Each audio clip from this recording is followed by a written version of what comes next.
Los Angeles. 3, 2, 1. And here we go.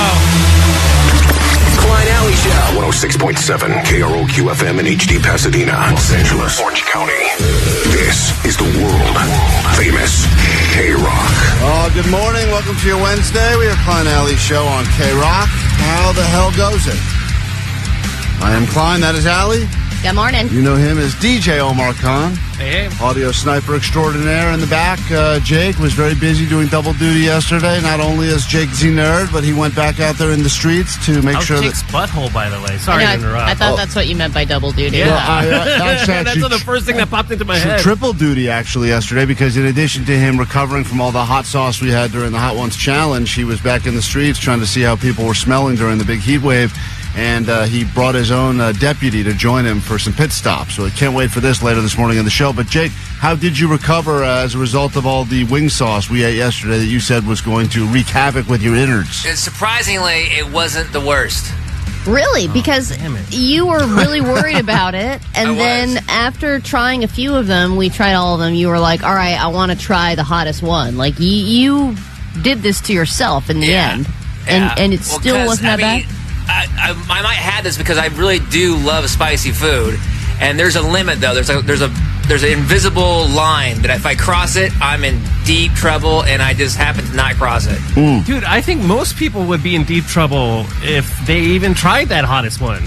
I'm really shocked that nothing happened to you. It may be a maybe your butt's better. It may be a delayed effect, or maybe it's a result of. That's what else. Like, I don't know if it's completely out of me, so I don't want to jinx it. All right, great. Let's mic up Jake's B-hole for the show today. You know, already I think this one woman had a request on the Goatline, and I think just in that conversation of the last minute, we've already ruined this one woman's request. Can you please stop being disgusting? This is all she asked for us, is to stop being disgusting. And just another day. Couldn't even get to the message before we already were disgusting. I usually listen to the show while I eat, and yesterday I lost my appetite because you guys asked poor Jake to smell your sweat. And then today, Allie's poor kid had to tell her that she smells like hot dog. Please don't gross me out today. So this woman's one request on this Wednesday morning is please do not gross her out. And this was the conversation that Allie had with her own kid. What do you think Mommy smells like? Hot dogs. I mean poopies. I smell like hot dogs and poopies? Yeah. So that grossed this woman out, and today, you know, she mentioned she didn't like Jake doing the pit checks in the studio. Once again, the AC is still not working here at KROQ, so we are sweating already. We're very clammy. Very hot in here. You think it's hot outside. It's even hotter in here. And then I don't know where this ranks on the disgusting scale, but I do have a story to tell about a gruesome death in my family. No, yeah. Really? Oof. Oh, man, what a tease for later today. Because the heat? Graphic. Was it heat related? I don't know. I still have to retrace my steps and figure out what happened there. I'm very excited to let you know, and I'm sorry to hear about your loss, and we'll get to that later in the show. Hopefully it's one of your many cats, but today is the day that we get the revisit of one of the grossest / most amazing people to ever join the show. And that is this woman that we met during the first heat wave of the year. I thought you were talking about beer mug. That's what I thought. For a second, I thought that as well. As I said that, I was like, I may be talking about beer mug now, but I'm not. I'm talking about this woman that Jake met in the streets of Burbank. Can I sniff your pits? Oh, they smell, sure. Kidding me? I'm sweating to death. This is Joyce. He met Joyce during the first heat wave of the year, which was a few weeks ago, and now that we're in the middle of a delicate flower, isn't she? She sure is. This was, of course, the first interaction he had with Joyce. I don't know how much they smell, but they sure are wet. Oh, God. Everything she says is just a gem. It's just soundbite after soundbite with her. It all gives you a very clear picture. Yes. And we actually know what she looks like now, and it's amazing because the picture you have in your head is exactly what you would think. Oh, goodness. Oh, God. See? That's what happens when you get off a train in Burbank. Just one line after the next. It's like she has writers. This has been a pit stop on KROQ. You're going to wipe them now so that I don't have to carry them around anymore. Got a cool rag? So that is Joyce, and today is the day that Joyce returns to the show. Hey, I think it's about time we found someone that was just, living their life on the streets and then became an overnight success. Superstar. Yeah. Well, Jake has asked Joyce if she would join him as his official pit stop deputy. And An together, unpaid position. they went around and they sniffed pits all through the streets of Southern California yesterday to make sure that people are wearing ample amounts of deodorant to get us through this heat wave together. So if you didn't want to be grossed out today, well, you picked the wrong day to listen to KROQ. That's what we're for saying. Sure. Lots to get into. We will kick off the show after some Red Hot Chili Peppers on the world famous KROQ.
All right, KROQ, we are Klein Alley Show.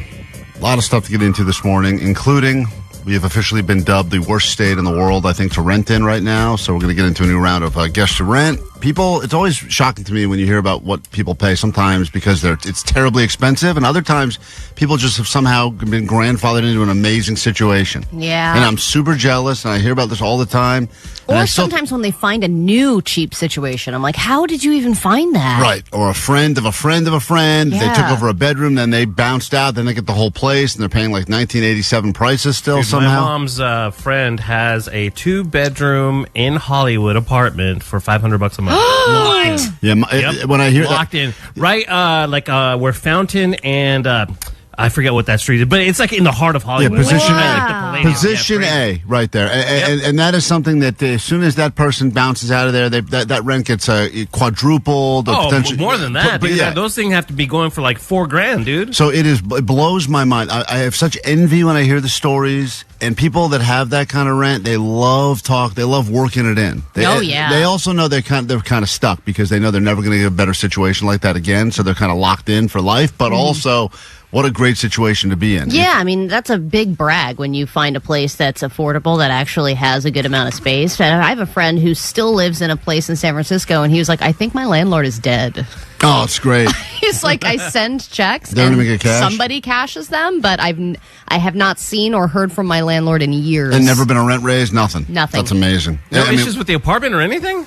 No, I think they're pretty self-sufficient. Like they have like a property manager or something, probably? No, he just fixes stuff on his own. Smart. And he has asked, landlord, like, hey, can you fix? And then he doesn't hear anything. So and he's like, I don't want to bother him, so I'm just not going to say anything. We'll get into what's your rent later, so we can go ahead and take a shot at it. You tell us the situation you're currently in, and we'll try to figure out what you're paying for. And sometimes it's mind-blowing in a good way, and sometimes it's mind-blowing in a bad way. Yeah. Regardless, California has been dubbed, and I think even Southern California, one of the worst places to rent, understandably. So we'll get to that later this morning. We got tickets for you. You get to pick your mission. If you want to go see My Cam or Blink, we'll make that happen. If you are just joining us, or you've not been listening to the show this week, we have had no AC in the KROQ studios, and it gets super hot in the middle of the night, and then it stays just incredibly hot. We walked in this morning and felt like an oven in here. Vanessa actually stopped me in the halls on the way in to warn me. She's like, I just want to let you know it is boiling in there today, worse than it's been. I think tomorrow we may do the show in bathing suits. I'm happy to do that. I was trying to do that yesterday, just wear shorts and a tank top and just pretend like, okay, I'm outside and it's summertime. But I think because Klein's in here, it's a hate crime. Yes, I think it would be. If you were in a bathing suit in the same room as me, it would be considered a hate crime. We should bring in a kiddie pool for Vanessa. She just calls that a pool, a regular pool. Yeah. Vanessa, I have some floaties I'll bring. Yeah, so maybe tomorrow we turn this whole place into a pool party. If they're not going to fix the AC the right way. By the way, Allie, we did get quite a few listeners that either work HVAC or know people that work HVAC, and they said they'll come here and try to fix it for us because they don't like hearing us suffer. This woman, I don't even know if you remember her, what a connection to have. Hi, guys. It's Maddie, the masturbator here. Oh, yes. Maddie, the masturbator. I called her on New Year's. That's what she claims. I didn't know we had someone who listens to the show named Maddie, the masturbator. Yeah, I called her and she was like, oh my gosh, I can't believe you just called me. I just finished masturbating. What a great call to get on the Goatline to start a Wednesday morning. Hey, guys, it's Maddie, the masturbator. I mean, I know some of the people who call the show, Blind Charlie and Cripple Cody and Pantyhose Greg. Why aren't we getting more of this woman? I like her way better. Maddie, the masturbator here. I don't know if you recall, Allie called me on, well, I'm sure you remember. It's quite a memorable experience, I'm sure, for all of us. But Allie called me on New Year's Eve. I was drunk. I had just thrown up, and I'm still on Ozempic. So she apparently was drunk and threw up because she's on Ozempic, but she was just finished masturbating when Allie called her to wish her a Happy New Year's. But I just wanted to tell you that I work for an HVAC company, so, I mean, I could get somebody out there to fix your AC, like, right away. That's what Omar said, and he's right. Anyone who's got has AC problems, it's just about spending the money. People, it's going to be more expensive if you come today and cheaper if you come next Tuesday. We are sweating uncomfortably hot in this room every day. And I also feel like whatever service we're using, they're doing the whole like, we're just waiting on parts. Nobody's ever waiting on parts. Right. They're there. You can find them if you need them. Every part you possibly need is somewhere within 5 miles of this building. We can get parts within 24 hours. They just don't want to pay for the name brand one. Exactly. Of course, yeah. Give me a call back. You better bleep this on the air. But my number... Well, you can DM me, too. My number is 310. Let's give out her number. She's Maddie the masturbator. People want to meet her. We'll take a quick break. When we get back, $100 of Allie's cash is up for grabs. If you'd like to play some Allie Knows the News and win your money, call now, 800-520-1067. Back with your cash and more if we do not pass out before then next. KROQ listener, your mission, should you choose to accept it, is to infiltrate one of these KROQ shows. My Chemical Romance at Dodger Stadium, July 27th.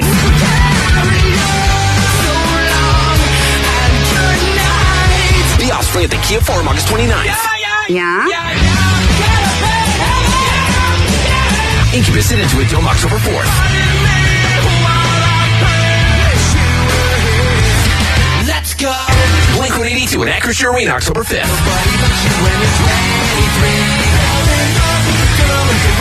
And Linkin Park get into a dome September 13th. That you cut me open just to watch me beg. This is what you asked for. Heavy is the crowd. To choose your mission, you must engage at precisely 0900, 1200, 1500, or 1800 hours. That's 9 noon, 3 and 6 for civilians. Be color 20 and your mission is greenlit. Operation Choose Your Mission is now underway. This message will self-destruct in 5 seconds. Courtesy of Live Nation and the World Famous Klein Alley Show. Get you into some Imagine Dragons. They just added another show at the Hollywood Bowl. That's coming up in a moment. But right now, let's talk about summer 2024. Feel them tropical vibes, Allie. Yeah, man. That's right. Will this be This is the only summer music we That's have? all we got. Generic summer songs, baby. Couldn't So, have played my summer song. nah, it's too many words. Too much It's singing. just enough words. This and is- more rapping. We also, every time we play it, we get sued by Sublime. That's so not true. We can't play that song. But we can talk to you about what you believe that 2024 will be the summer of. Everyone looks back and they go, yeah, that was the summer of this. That was the summer of that. That was the summer of civil unrest. Huh? Remember the summer of civil unrest? That and was then fun. the summer of schlub. And then there was the summer of rob because everybody was robbing everybody. Yeah, that'll probably continue, though. I don't think that's going to stop anytime soon. Mm-hmm. But summer schlub was kind of cool because that was where everyone was like, we can just go out being all sloppy, and that's in style. Yeah, hot girl summer was a rough one for me. Hot girl summer was Allie's 9/11.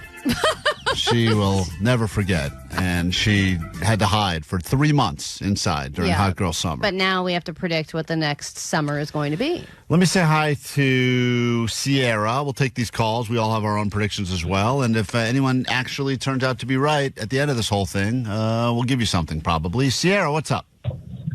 Hey, what's up? What will So, 2024 honestly, be? I think it's going to be the summer of stoned. Everyone's not really drinking alcohol. They're all kind of quitting this year for whatever reason, but everyone's still picking up a pipe, smoking a joint. That's so true. And I also think it's going to be like a summer of microdosing where people are going to be taking those like mushroom pills and stuff like that. They're going to be doing other things to feel Go ahead. No one help her. Go ahead. Hold on. I'm going to work this out. I think someone's macro dosing right now. If only you could expand your mind to think about what you're going to say. There, exactly. Yeah, like, what are you going to say? People are going to do what? People are going to do other things in order to feel altered. That's the word I was looking for. Jesus Christ. That was way easier than that. That was not even a big word. You couldn't come up with altered? On an alternative music station that we're currently on? All right, yeah, that's... I think that's an interesting early call because I do think people are... And I think it's quote, cheaper. micro-dosing a lot and doing functional mushrooms. Mm-hmm. That'll be happening a lot more this... And summer is the best season for that, I think. Totally. Because people are kicking back more. Yeah, you're just laying in a lounge chair in the sun, just microdosing. I just want to say, good. as a PSA, there's a very slippery slope and a fine line between a microdose and an actual dose. Mm-hmm. And don't necessarily believe, because I've now gotten involved in quite a few little chocolate bars where they say like one, and they always have their little guide, which I don't think is scientific, where it's like 1 triangle is micro and 2 triangles is chill and 3 triangles is whoa. You know, or they always do those. You're like, what does this mean? Yeah, it's always this like, 1 is this, 2 is this, 3 is question mark, question mark, question mark. Well, and they always say like certain dosage on like food, but it's very inaccurate. Of when they've course. actually done tests on them, Yeah. like they say something has 5 or 10 milligrams, and it could be that, or it could be way more. You don't know. You don't know, but that's an interesting early pick. I like that. Hey, Dylan on KROQ this morning. Summer of what? 2024 summer is officially here. We're a month away now from 4th of July. So what do you got? I think it's going to be the summer of FOMO. You know what FOMO is? Fear of missing out. Yes, thank you. We all What know is what FOMO again? is, but why will this be the summer? Why will this be the summer of that though? Meme stocks are going crazy, man. FFIE for the win, man. Dave Portnoy. Yeah, you Rowan know, Kitty. Come on, man. I did see that, by the way, and the GameStop went up again. The guy, Rowan Kitty, bought like another 200 million shares of it or something like that. So there is going to be a lot of I hear what he's saying. I did have some FOMO for that as well because I go, man, I should have gotten involved when I was So first it's going to going to get be involved. like money-related FOMO? I mean, all sorts of related. But I think summer always is that because summer is the time when everyone seems to be posting on their story like, on a vacation, somewhere fun, somewhere tropical, at a festival, and if you're just scrolling that and not doing it, I guess there is that feeling of like, man, I wish I was. I don't even think I want to ever be there. I just like it looks fun, but I know I wouldn't have fun if I was doing it. Yeah, but I also think it's going to be the summer of overspending. I think people are going to spend beyond their means and beyond their budget because they want to have some kind of cool posty trip. Are you saying summer of debt? Yeah. Is that your pick? Summer of debt? Because they'll look back. I was going to go with hot alien summer, but let's go with debt. Debt is a better pick, I think. I agree. I think that this is. I mean, look, inflation's getting high. Jobs are getting scarce. Mm-hmm. And I think people want to travel even though inflation is crazy and the flights are crazy and they're just going to go anyway and like deal with the consequences later. And that's the problem when people say things like, take your mental health seriously, is that I think people use that as an excuse to go like, I really shouldn't go to Fiji right now, but I need this for me. So I'm going to go ahead and open up 4 credit cards. And then 6 months later, your mental health is horrible because you're in crippling debt and really anxious about it. Juan Carlos, 2024 will be the summer of what? I believe 2024 is going to be the summer of swicey. Okay, you son of a bitch. Swicey. It is a swicey. summer. It's a swicey summer. It's so swicey. It is a sway. We learned that yesterday in the A.D.D news. The it's all summer about, of swice. It's all about mixing that sweet and spicy together. The summer of swice is not a bad pick. And Klein loves a hot honey. Yeah, he's a swice guy. I am I've accepted it. I tried to fight it, guys, but I am, at my core, I am a swice guy. All right? I'm pretty fly for a swice guy. We've established that. Vanessa, you believe 2024 will be the summer of what? Rollerblading. It's a terrible pick. Always tries to shoehorn rollerblading in. I'm telling you. Every time I go to the beach, every single time there has been more and more rollerbladers and roller scalers. Scalers. It will be the summer of roller scaling. I was thinking that same thing. I think that because after the pandemic, everyone was trying to take up rollerblading, and now people are still trying to stick with it. Well, they bought them, and they're I'm like... telling you, I see more and more every time I go to the beach. Johnny, Postmaster Johnny, you're in the know. 2024 will be the summer of what? It's going to be the summer of men's crop tops. Dudes cropping their top. What you laughing at so hard for? I love that. It's just so specific. Oh, hell yeah. Johnny's convinced. I was trying on a shirt the other day. Does he have one? Yeah, he wears them now. And I was trying on a shirt the other day. He goes, dude, you got to cut. He tried to convince me to cut the T-shirt I was wearing into a belly shirt. Oh, and my God, you should have done it. I said, Johnny, what the hell are you talking about? He goes, dude, you look like such a square in that dumb long shirt. You got to cut that thing. And I go, cut it to where? And he showed me like just above my belly button. I said, Johnny, have you seen my body, my middle section? It's probably cooler when dads do it, dude. You got probably stuff off good. Way. Yeah, but Johnny's shirts are getting shorter and shorter. His shirts are getting short. I just thought he was trying to figure out how to do laundry for the first time. I thought he was just too tall and was buying the wrong size shirt. Yeah, well, that's true, too. It's like a lot of the shirts I've thrift, they're like really short. They only make clothes for like small European men. It's like big 6'4" dudes like me never have a chance with cool clothes. Good point. Whatever you said makes a lot of sense. So you just got to go crop top.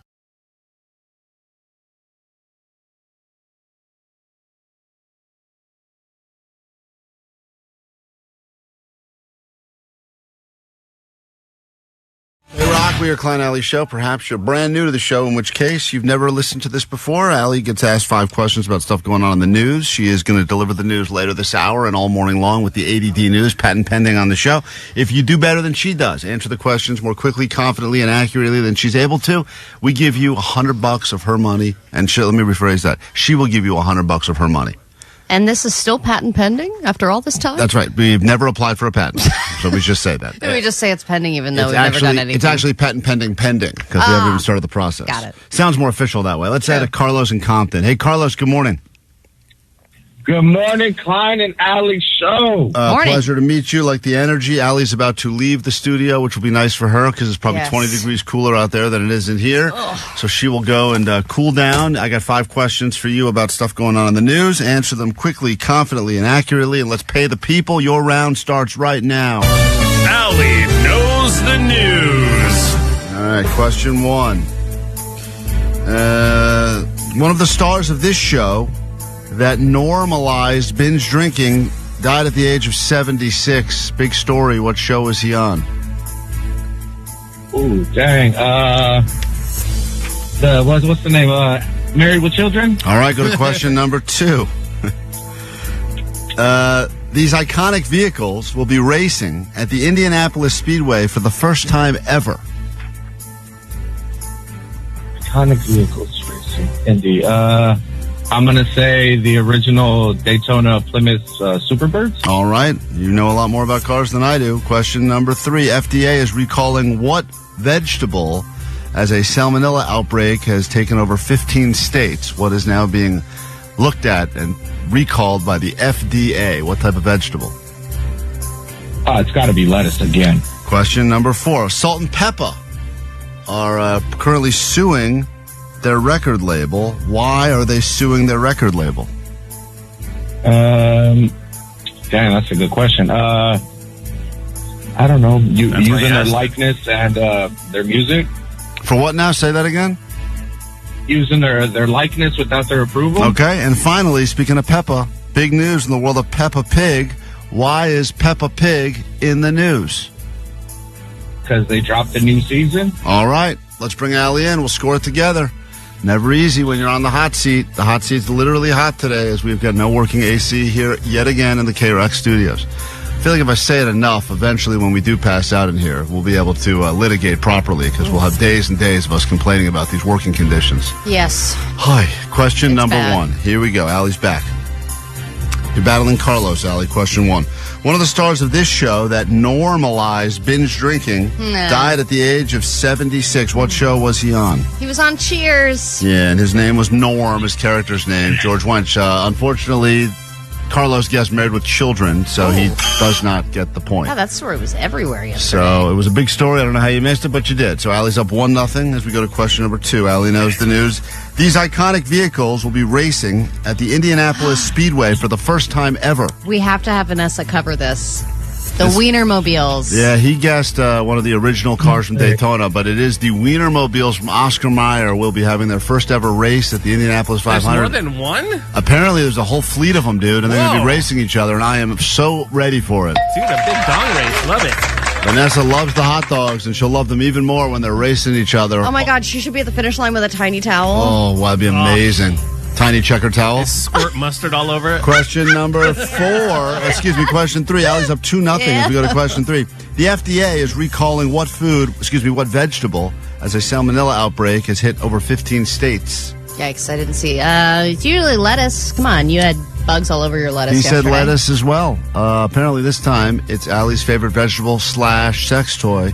Cucumber. Oh, love a cucumber. Cucumber is being recalled. I know. Should Or have a guessed zucchini, whatever's cheaper. it. Allie will pleasure herself with whatever. Give her The a, big Costco size ones. give you know, her a those really radish. long ones. we know. Dong dong. Dong dong. Well Dong said, dong. sir. Are we these go- all dong questions? No, but we go to question number 4. Everything is phallic shaped. Question 4. Salt and Pepper are currently suing their record label. Why? For taking money from them? Interesting. He guessed for using their likeness without permission. They are trying to reclaim. They want basically the rights to their own music. Yeah. So no one gets the point on that. And final question, speaking of Peppa. Peppa Pig is in the news. Why is Peppa Pig in the news? Big story Oh my in God. the world of Peppa I Pig. hate this show with a passion. The creator's probably like a Nazi sympathizer or something. Good guess. The creator likes Nazis. He said new season dropping, but the real answer is that Peppa Pig's mummy just gave birth to a baby girl. Ugh. It's End it now. bacon. It's the worst. It could be, that whole show could be bacon, baby. All right, well, you didn't win, but what must you shamefully admit over the airwaves of KROQ as Allie puts her $100 back into her pocket? Carlos? Allie smells like hot dogs and poo, and I don't know the news. There we go. Beautifully Man. said.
Fitting song for this show. Maybe that becomes the new official theme song of Klein Alley Show. Nirvana Dumb on KROQ. We are Klein Alley Show. We don't think, we know.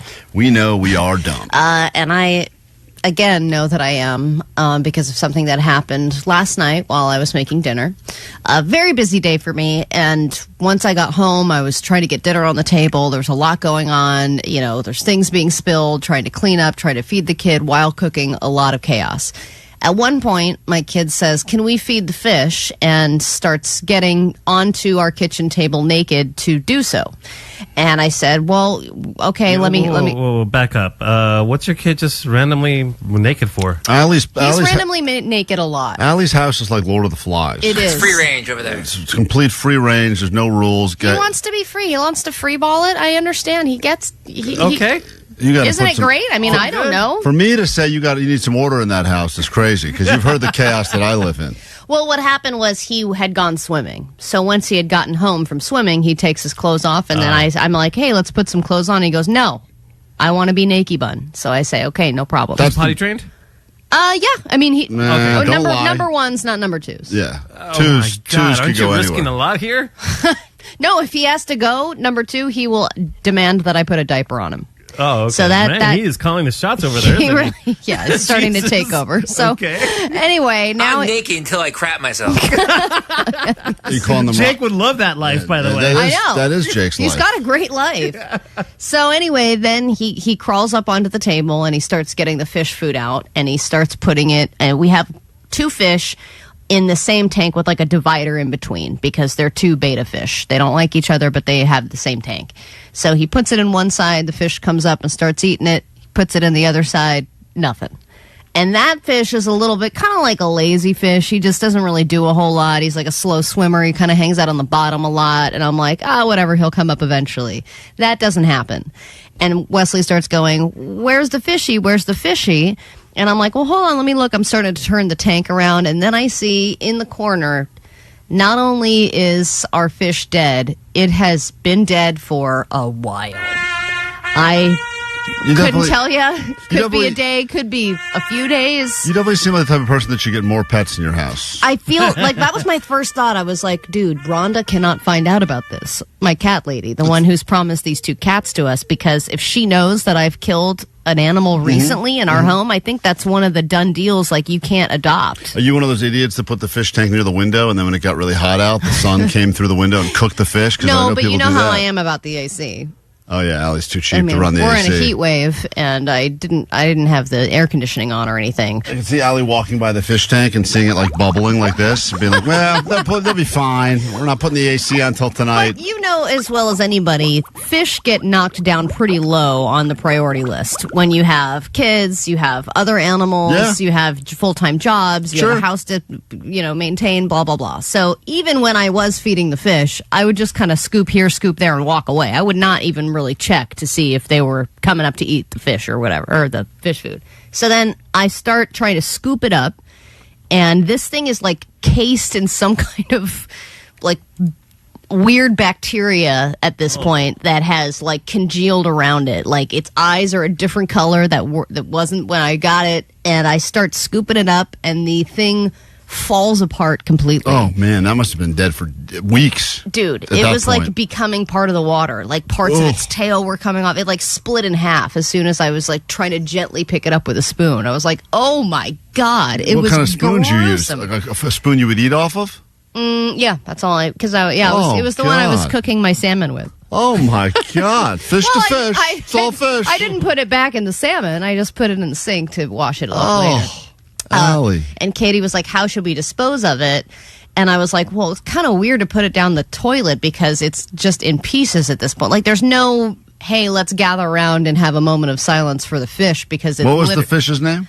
No, I don't know. You don't even know the name of your fish? I don't think we ever really named them. I think we talked about what the names should be, and then we just kind of forgot about it, and they just became a part of the house, you know? Right. And I remember, like, when it was happening, I was like, oh, I should probably feel sad about this, but really I'm just annoyed that I have to clean the tank now. Rest in peace, house fish. Yeah, because I was like, I got to clean it because otherwise there's obviously something growing in here that's going to kill the other fish eventually. 707 claims, you know how hard it is to kill a beta fish? Yeah, Those dude. things are survivors. I heard that they can can live in the most disgusting conditions. Apparently, you found the one disgusting condition that fish can't live in. I don't know. It smells like hot dogs. Yeah, take it out. And I was the only person that was doing anything to maintain the life of those fish. So it is 100% my fault. There's no one else that could be blamed for killing this fish. So now I feel like I've got the one, and I'm like, dude, if I've just got this one, do I get another one now? Is my kid going to start asking about the other one? I think now at 3, you're kind of still at that age where he doesn't really care about the fish and won't really remember what happens with it. Like under 5, you're fine, right? I mean, at some point he may ask a question, but yeah, that's why we have Vanessa. If you remember, she delivered that very heartfelt message to my kids to explain the fish was dead. She doesn't have, she doesn't really think of death the same way we do. She's very much into you live and then you die and then you move on. No emotion. Mm-hmm. So she delivers these messages, and I don't even know. I think at some point I had this, but it was her basically saying to my kids, "Your fish is dead," and it was a beautiful, beautiful words from Vanessa. But once again, she could, she's done that for many listeners as well, because whenever they have to deal with death of an animal. Yeah, you could also just play this. Your fish is dead. That was a beautiful song. That was a listener delivering the news to us. Yeah. 714, you just need 2 new fish babies and everything's going to be fine. Oh, man. This is just going to be a cycle now. Once I get those 2 cats in here, Jesus. Yeah, I think I'm going to have no fish. They'll eat your next fish.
That was one of Omar's picks right there. No. no. Ride starts now. Sally, I don't know what is happening on this station. when the wine runs out on K-Rock. What the hell is this? I hear you, loud and clear. It's like the first song that would come up if you put in toddler birthday party. Hey, it's all the rage now. Slash gay. And we are fully embracing this song. In fact, according to 818, I think Ali's fish killed himself so he wouldn't have to hear this song on K-Rock. Well, I don't know. Look, people. Sally, that was her name. People like it. I don't know why. No, shut up, Cabana Klein. You Klein don't like likes it. it. I don't. I don't know whether to dance or go right near a mechanical bull. I don't know. Good point, sir. I don't know which one it is. So there you have it. Wearing a bow tie. All right, step it up. Step it up. You better believe it. Well, you know what? Country is back, so it's important that we play the lesser-known country songs that no one knows That's right. here on K-Rock. We can hear the fan in the background. Well, listen. What do you want from We're us? trying to drown out that song. We turned it on. Can we get 3 more fans in here? I Come can't on. hear about Sally anymore. All right, Jesus Christ. Well, there you have it. I think that barbershop stopped playing Baby Shark. We got a new song for that guy. K-Rock loves this song. I hear all the time now. People are obsessed with it. A lot of complaints. Who's people? I don't know. There's people leaving all sorts of messages on the Goatline about it. I guess it's been playing on K-Rock for a little bit now, but Wow. people are. I have not heard that in its entirety until this moment. That was a really eye-opening experience. Let's see if this is it. This may be the one. Hold on. I don't know. There's quite a few. I love the Klein Alley show. They're awesome. But what the hell are you guys doing to the music? Now it's country? Are you guys changing to country music now? Yeah, well, that's Sally. And when the wine runs out. I don't understand. I thought this was rock, alternative, you know? Not country. I get it. Well, good point. If I wanted to listen to country, I'd listen to country. Please change back to normal. All right, well, we'll take a break. We'll change it back to normal after this. The sweet sounds of a fan in the K-Rock studio to keep us from passing out as we are surviving the heat wave later this morning. Jake will be in the streets with his newest deputy smelling pits to see if people were wearing the proper amount of deodorant during the current heat wave. We're back with more next. Presenting tips to prepare for K-Rock's 21st Century Memorial Day Countdown this weekend. Indoors or outdoors, day or night. Create a comfortable listening environment. Chairs, blankets, or even that peculiar beanbag chair from college that somehow survived the move. Prepare fun facts or trivia about the songs and artists. Did you know that one of these hits was written in a laundry room? You do now. It's the top 250 songs from the last 25 years on the K-Rock 21st Century Memorial Day Countdown. Stay tuned for more. The scammiest of all the scams going on, I'd have to imagine, are the pet psychics. But it's a booming business now, to the I would point. say life coaches and pet psychics. Yeah, and if you are one of these people, and if your business card actually says both of those on there, I bet you the back of your card says free at Vistaprint. But I also bet that it is, for some reason, it's one of these things where who can call if someone is if your life coach is getting free business cards at Vistaprint, you want to find a different life coach. They need their own life coach. Here's the thing, though, the pet psychic. It's like in some ways, people want to believe so much that they are communicating with their animals. They can't speak English to each other, so I can communicate. And if the animals no longer with us, I get it. I lost a dog recently. It's very sad. I still think about Chloe a lot, but as a dog psychic yourself, Klein, have you been able to speak to Chloe? All the time. I know exactly what she's doing. And what is she doing? She's urinating on God's rug right now.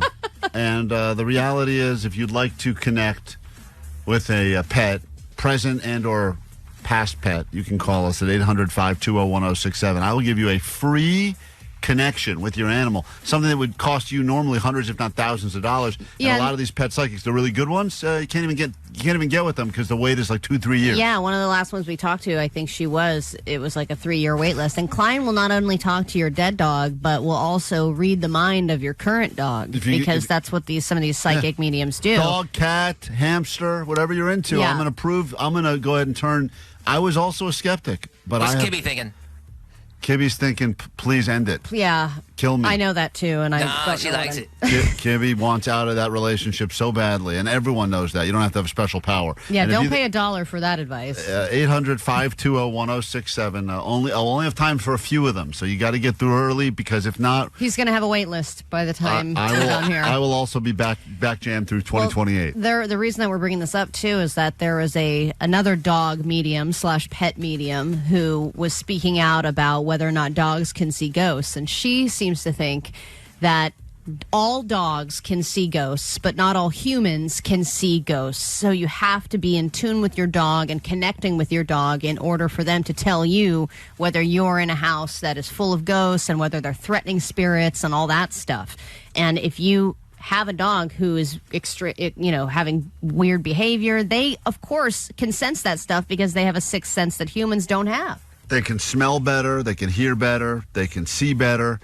And sense, just general right. sense of your surroundings and whether or not energy's weird. This is why they claim that if you look at any of these videos that get released after an earthquake hits, they go like the dogs were being all weird and squirmy, sometimes even like an hour before the earthquake because they could sense it or whatever else is going on. And they got the dogs that are supposedly can smell out cancer, right? They can just go up and you hear these stories every once in a while. Oh, the dog would just come up and start licking my knee for no reason, and then the guy gets the knee biopsy and they find out he's got cancer there. Yeah, and then think about how many people don't date a person because their dog didn't like that person, because they trust that their dog knew something that they didn't about that person, like they have darkness inside of them and the dog knows. Let me try this. Let me see if my skills, my powers are still as good as they once were.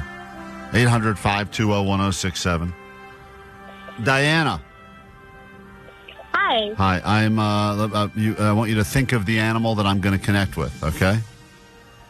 Okay. I'm sensing the letter B. What is your animal's name? My animal's name was Orion. But he was a boy? Yes. Yes. Wow. That's right. Good job, Klein. Thank you. That's where I got the B. So we're on the same That's where page. I got the B. And I'm sensing I'm seeing a chihuahua. I'm seeing a small to medium-sized dog. Is that right? No. Hold on. I didn't Not finish. a dog. Okay. Well, that's why. Let me finish it. It's playing with a cat. Okay. All right. Orion is a cat. He was a cat. Yes. Okay. Yes. Small Wow. cat. So look at we've already gotten to. And Orion is no longer with us. No. Yeah, okay. And I am sensing that Orion passed very suddenly. He did, actually. Whoa. Okay, here we go. And I'm seeing a car. No car. No, I'm just telling you what I'm seeing outside the KROQ studios now. Hold on one second. I'm seeing a lump. Okay. That's kind of close. Yeah, okay. Allie, stop laughing at her dead cat. I'm not laughing at the cat. I'm sensing a lump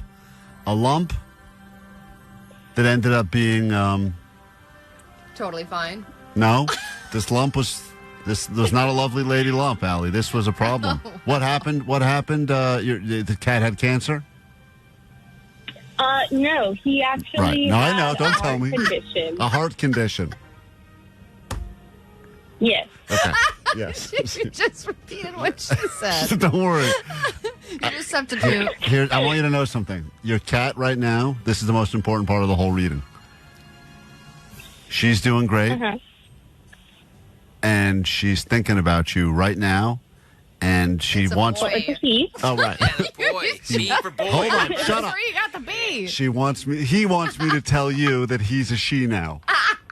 In the afterlife. Okay? That's what he truly because wanted. it's Pride Month. Yes, Yeah. exactly, for Pride Month. And listen, I don't know what this means, but I'm sensing a blanket. There's a blanket.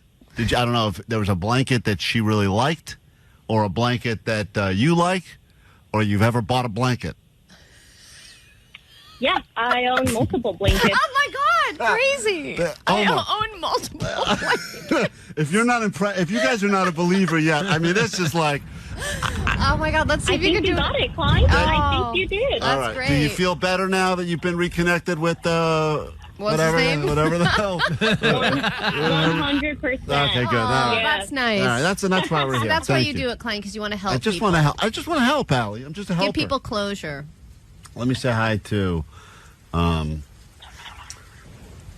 Rebecca. Rebecca, Hey, good morning. did you just hear the miracle that took place over the airwaves of KROQ? I did. Don't even tell me what kind of animal we're dealing with. I'm going to figure it out, all right? You thinking about your animal? I am. All right. Dead bird, right? No. Okay. A live dog. Yes. See? Whoa. And that alive dog did at one point bring a dead bird into the house, correct? No. You haven't found it yet. It's there.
KROQ, we are Klein Alley's show. Let's get into your news right now that a brand new hour of the show can officially begin. You can listen live on KROQ. You can watch the stream. We are on YouTube right now, and many people are confused that have started watching the stream yesterday. A lot of people checked it out for the first time to watch us suffer while eating hot sauce during the Hot Ones Challenge, the Roscoe Chicken edition of that. And this, I'm not a net banger, but I do watch a YouTube stream. I have two questions. What is in that binder that says KROQ On Air Bible? And number two, it says the show starts at 5 and ends at 10, but you guys talk about coming in at 6. What's on at 5 through 6? Okay, thanks.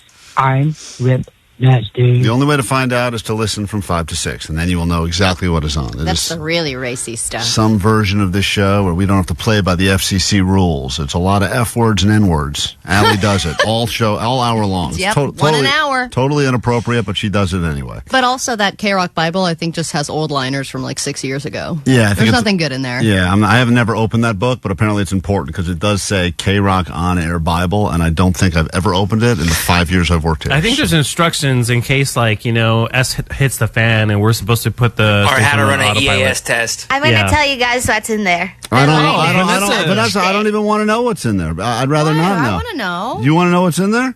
The liners of each day gets changed every day. It changes every day? Yeah. Oh, that's lame. All right. Well, there you go. Now you Does know. it say what to do in an event of a Sally song playing incessantly on KROQ? Because that's an emergency. That would be an emergency. All right. What does the Bible say? That's not in here. Let me see. This is what the What do we Bible. do? I'm going to open the Bible right now. Here's what it says. Hold on. Oh no! Oh no! It's the Sally song. Oh no! This God. book will self-destruct in 5, 4. No! This book was a giant scam to get us to play this song again. Why don't you have the answers, Bible? Come on, stop it. Help us. All right, let me go. Thank you. 6, 7, 8. All right, we took care of that one. That's country. Now that is that problem is solved. Let's just do one more for safety. All right, good. Sally's done. Let's get into your news now. Here we go. Grab your Adderall. It's time for A.D.D. News. Well, interesting segue into the first story. R.I.P. to Norm. Oh. George went, and he did. He was 76 years old. He played Norm on Cheers. Everybody knows a Norm, whether you watch the show or not. But I think that's why George's death is hitting home for people, because even if you didn't watch Cheers, maybe your dad did, but you knew a guy like him. Yeah, and my dad watched Cheers all the time, and I have such nostalgia for that show just because of him. And Norm had his spot at the end of the bar. That area is now roped off at the Cheers bar and restaurant in Boston with a candle and a full beer and his picture on the bar table. And I went to the Cheers bar, and I bought that little Cheers mug. Oh, what a tourist. Yeah, I did. What a sad tourist. And it's not, it looks nothing like the show. It's just like, we're called Cheers, and then the outside looks like it, and then you go inside and you're like, this is nothing like the real show, and then they're like, that'll be $79.99 for your meal, and you're like, oh, all right. Cheers was before my time, but I do remember people talking mine about too. that it was like, that was the first real, like pre-Seinfeld and those He hits. got 6 consecutive Emmy nominations I for know, that show. and everyone claimed it was so funny, and then one time there was like a rerun on, and I was like, oh, let me check this out. Everyone says it's great, and I was like, I don't get it, but... but back then, I that's think funny, it was I like guess. lifestyle. Yeah. There wasn't a lot of shows that were just realistic bar, like regular people. I thought it was funny they had like an actor that was on her knees for the whole show, but then I realized that was just whatever her name is. She was not actually on her knees. Yeah, what was her Danny name? DeVito's wife. Yeah, I don't know Danny her name, but DeVito's regardless. wife. Wow, you like- couldn't even get that joke out, and Nope, you're criticizing couldn't. Cheers? Wow. Couldn't get it out. You're going to make a short person joke, Shorty? Read us something. Who knows? But then it was like Ted Danson. That was like Ted Danson's first big role, Mhm. and he was like hot on that show. Now he's just like, an old guy. He's like a silver fox He now. really is, yeah. But back then it was like, ooh. Oh, yeah, for sure. Someone reminded me, and I can't believe I forgot this, but at one point I did play beer pong with Norm, the guy who died. You did? Yeah. Years ago. Did you crap on his show then too? No, I think I watched it once. I don't get it. It was the girl on her knees. I told him that. Anyway, your serve. That's right. That's right. You definitely called them serves in beer pong. All right, a weird plot twist this morning in the saga of Billy and Tina, the elephants at the LA Zoo. They are gone. The zoo apparently got them out in the middle of the night. It was a sting operation. Their whereabouts are unknown, but they're probably on their way to the Tulsa Zoo right now, and that's a move that was announced by the LA Zoo, though it really pissed off all of the elephant activists that have been fighting for Billy and Tina's freedom for years. They think Billy and Tina should be sent to a sanctuary. They think that the LA Zoo doesn't have good conditions for elephants in general, and that's also evidenced by a lot of the sickness, health problems that elephants have had there in the past, elephant deaths and whatnot. And Billy and Tina have been there for many, many years, and many celebrities have gotten behind their release for decades, and then they were trying to stop it in court, put a restraining order on the zoo, and then now the elephants are just gone. So we think that they're being transported by air, like Operation Dumbo Drop style, or do you think they're currently on the they road? picked them up with those claw things. I mean, I'm just curious. Is it potentially someone driving next to 2 elephants right now, It's between here and possible. Arizona? I mean, That's the so process of moving an animal that large Yeah. is crazy. It's crazy that they were able to do that in the middle of the night and have people not know. Cool. That's what we had to do with Jake after the show every day before he lost all this weight. It was a crazy situation. All right, and then there's some more music news that was announced. A few more things to look forward to. First off, the Foo Fighters announced a few more dates in and around that one that they had already announced. So they had announced the show at Singapore Grand Prix in October. Now they've added a few more dates. So if you're willing to go to Japan, Indonesia, or Jakarta, you can see them probably with their new drummer in October. Seems like Dave Grohl continues to book places that his wife doesn't want to go to. Yeah, he's smart. Doing a show in Jakarta. If you want to come, you can come. But, International area Jakarta. codes. Got to keep them far, far away. And then you have the All-American Rejects, who have already embarked on a backyard house party tour where they're playing these tiny shows in people's backyards and at house parties near universities, which is the best graduation gift ever. They also played a farm in Iowa, crashed a backyard in Chicago, and they said they're coming out with some new music for the first time in 13 years. Did you say farm, Allie? I did!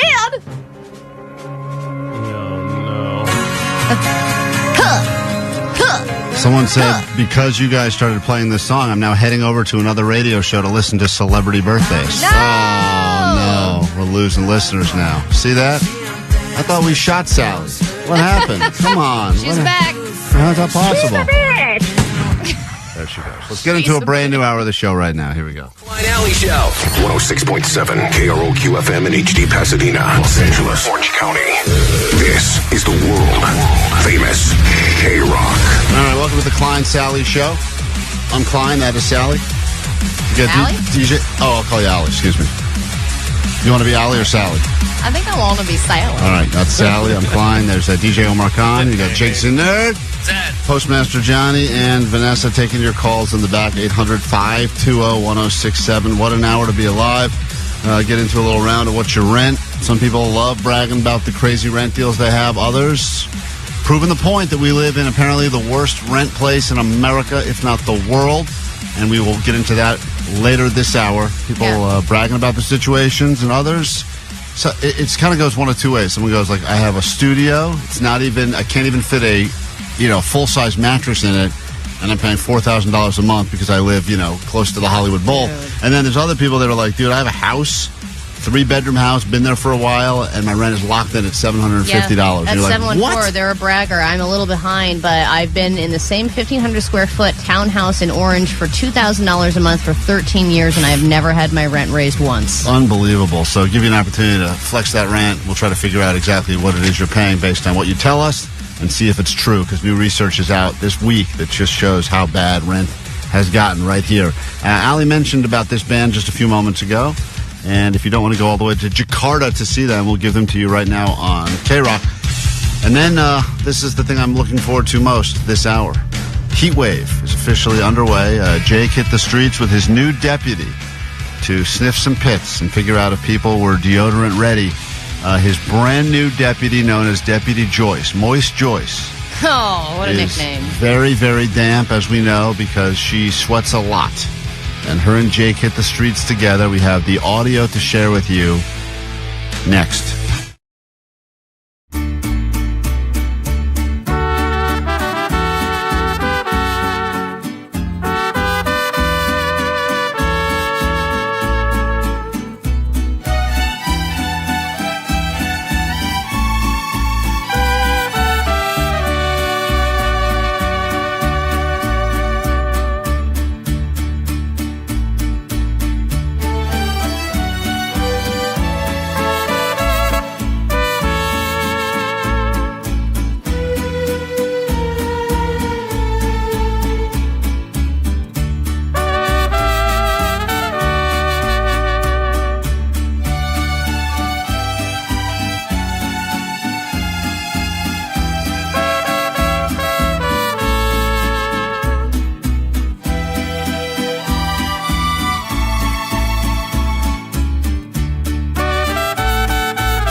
In the month of May still, and it's crazy to think that for some kids, this is like their last few days of school.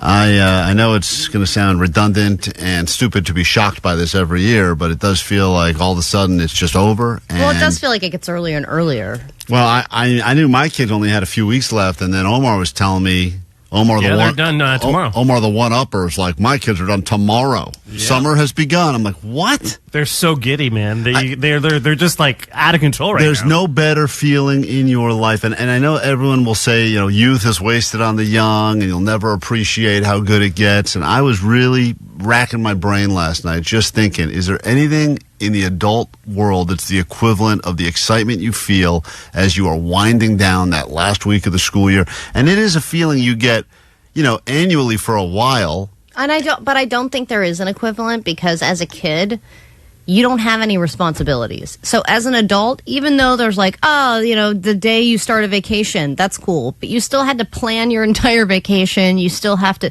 there's things you have to do because you're an adult. Right, you got to pay for it. You're right. You got to wonder what the credit card's going to look like next month. Exactly. This is just play. All I have to do is play. But even as a kid, I don't think there's a better feeling, because you could argue, all right, well, Christmas morning is cool, the night before.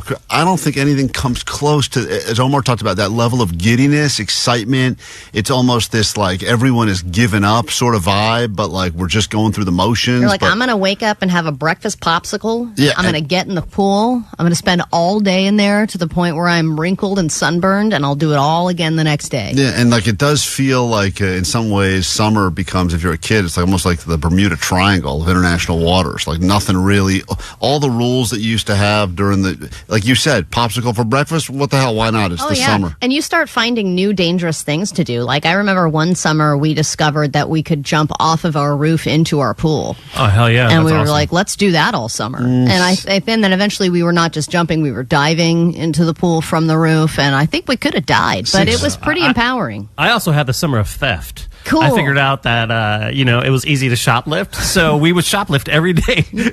Hey, this is free now. Yeah, it was so weird. Then you start planning your that next was like step. a thing for a summer. I have this now. Someone claims, and this is interesting, 714, summer for adults would be like getting out of jail. If you're serving a sentence and you know that your time is coming up and you've been locked away for a certain amount of time. And but that's a whole other set of problems when you get out of, like, you have to figure out where you're going to live. You have to find a job. That's a great feeling. And the first meal and all that, I'm sure, is exciting. But it also, like, getting out of college and stuff like that, it's, yes, there's a freedom, but there's also a daunting responsibility behind it. Someone would also made the argument, if you work your whole life and you're about to retire and you're set up. But even that sucks, because usually it's later in life. Brad, I'm almost dead. Yeah, that part's not going to be, unless you're one of these people that's able to, like, retire young because you started a company and you realize you're about to sell it for a couple $1 billion and live a good life. Cool. That would probably be the equivalent of it. Other people making the argument that it would be like making the last, paying off a large loan, some sort of a loan, a debt that you're in, that you finally make that last payment. That's a feeling of freedom. Because I think that's the combat.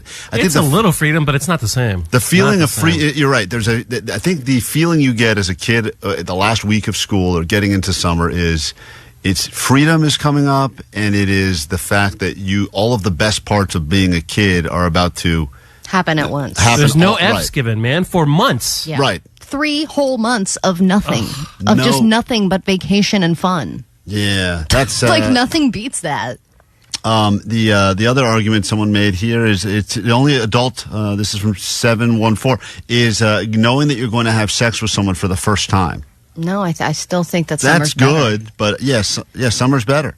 Yeah, that's the sad part, is that I just don't know if there'll ever be a feeling to replicate that once you are done with school. Now, someone make the argument, why don't you go back to school, go to one of those adult schools, and then you can go ahead and have that feeling again. And then you get out of school and you're like, let's go steal some stuff. Yeah, it's the summer of stealing. That's popsicle for breakfast. Having a big score at a casino. Yeah, these are all good feelings. I mean, you're making good points. Very short-lived. Everything that you're describing is very short-lived. This is like a long-term feeling, Yeah. And it's also not just that last day. Last day is great, but it's that last week, potentially even last week's building up, going, we only have a few days left. And you can even tell your teachers are like, another movie today. I know, and the teacher's talking, and you're like, I don't give a crap what you're saying, right. sir. Yeah, my girls had like board day, and then they're bringing in snacks tomorrow. They had and board movies. day? Board game day. Sorry. Sorry. I think my kids have a pajama day every day between now and the end of the year. I think it's Cool. completely like they've lost control. 310 said the equivalent has got to just be winning the lottery. But winning I the lottery think that's probably the only equivalent. But that is an instant feeling. It's also Still, though. Yeah, but you're like long term, you're going to spend all this money on fun stuff. Yeah, right? and you're like, I don't have to work another day in my life. That's a pretty good comparison. I don't Okay. have financial problems. So it would be, you're right, it would be winning the lottery, but it would be the week before you actually got the payment, right? So the week, the only equivalent we could come up with as an adult would be you win some massive $200 million payout, and you don't get that money right away. So you get that feeling originally, but then you have to wait. It's the week now here's the week they're going to cut me the check. Mhm. This is the week where I'm now financially free. Yeah. Of all things. I But know. then you and still... then you're like, this is the last time I have to pay this bill. Yeah, but then and you worry still about got it. you still got to think though. Like this is when I start getting weird calls from people that are my quote cousins that need to borrow money because you got to deal with that as well. Yeah, you deal with that at summer too. Well, Klein, you should tell your kids they have an extra week at school and see what they say. That's a great idea. That is For a funny. new round of Klein's kids hate him. Yeah. Maybe I tell them I put him in I summer think they school. just break your kneecaps. Yeah, at this point they're getting real physical. All right, Jake, write that down. I'll do that. I'll do that later because they're pretty excited about it. I could definitely drop on them that I've signed them up for summer school. Oh, summer school and like hard summer school yeah. stuff they hate. All right, good idea. We'll do that tomorrow. Good That'll- idea. That's great.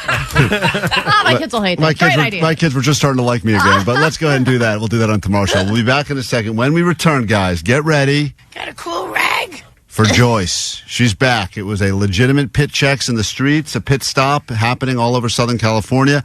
Jake got Joyce to join him as his deputy to sniff some pits and figure out if people were heat wave ready. We'll come back with that after. You will not want to miss it. It is maybe the funniest audio we've ever played for you. That'll be next. KROQ listener, your mission, should you choose to accept it, is to infiltrate one of these KROQ shows. My Chemical Romance at Dodger Stadium, July 27th.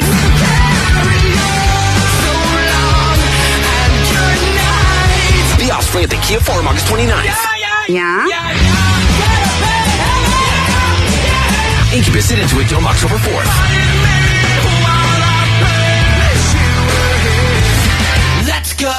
Blink-182 at Acrisure Arena, October 5th.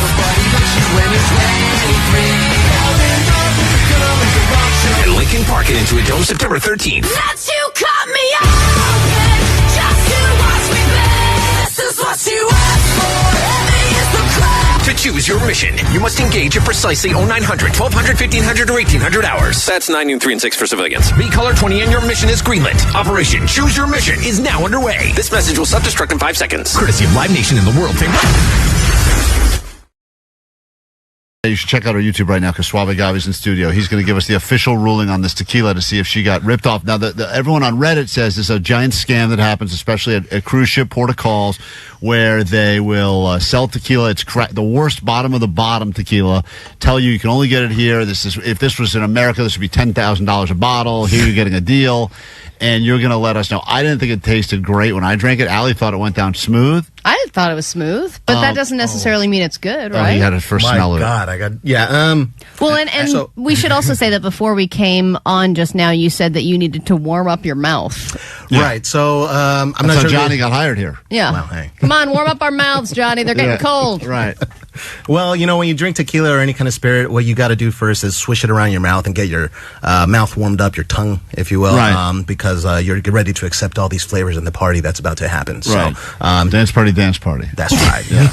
Yeah. So I already warmed up my mouth. I'm already loose, a little socially lubricated, and I'm ready to go. So this bottle, your first instinct when you look at the bottle, because we're trying to get to the bottom of the scam, and then we're going to let Vanessa do some tasting and see if she can figure out the difference between a terrible tequila and a top shelf tequila.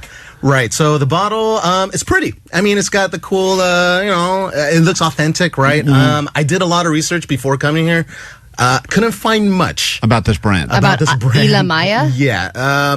Even not much about it. There's an app called Tequila Matchmaker. That's kind of like the Rotten Tomatoes just for Tinder? tequila.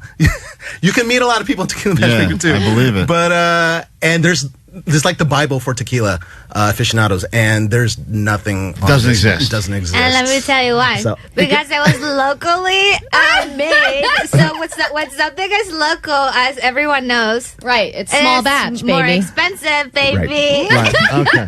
All right, Vanessa. Good point. I'm going to say Yeah, I'm more that is the convinced point. now than ever before that this Vanessa got scammed by I this know, bottle. but I could also say, as just a regular gringo white lady, he pitching me something versus Vanessa pitching me something, she's just excited about it. I Right. want to try whatever she's given to Yeah, me. I yes. want to feel like she feels. Right.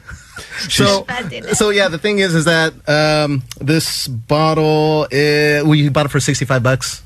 About Did I say 60? $65. $65. $65. Yeah. So I got it This for is what you 65, said. and you know what? I got you a bottle. $65. $65. Okay, let me tell you why too. Oh, sorry, sir.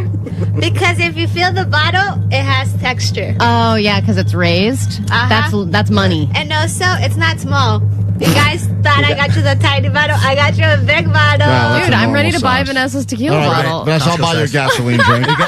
All right, so Suave Agave, all that matters Yes, sir. is you. Can I You're get the the trash expert. can? You're the expert. Yeah, for throwing up, yeah, get a trash Get the can. trash That'd can. be great. Get the trash can for this bottle you brought us. Yeah, right on the nose. It smells very sweet. I could smell some rough.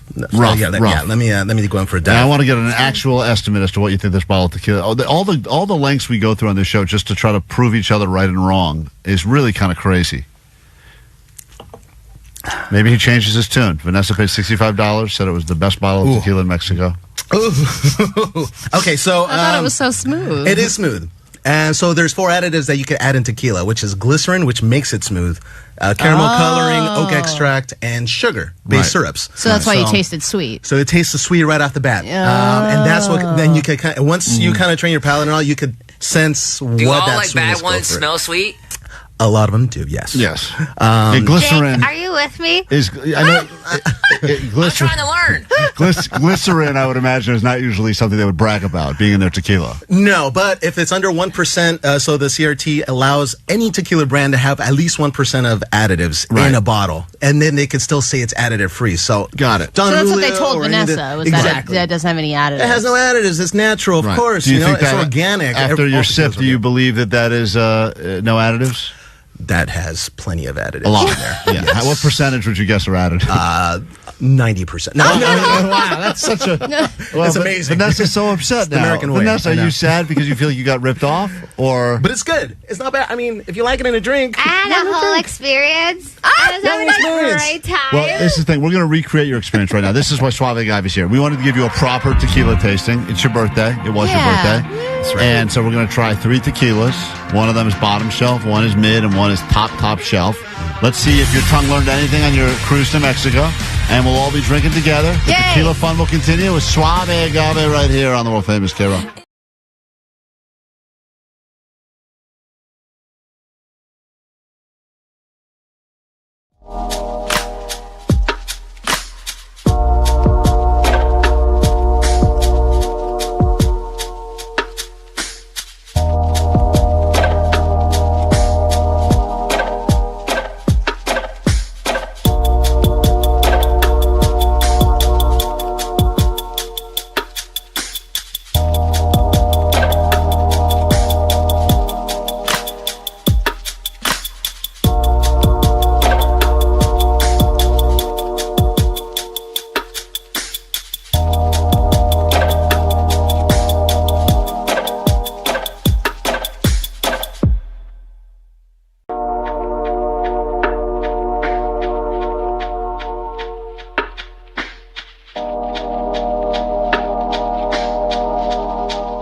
Warning, what you're about to hear could potentially disturb you a little bit, but it is a public service announcement. It's our opportunity to help make sure that everyone you are around over this heat wave that we're currently in. Temperature is going to be 90s, mid to upper 90s, even in the valley. Deep Valley could even get hotter.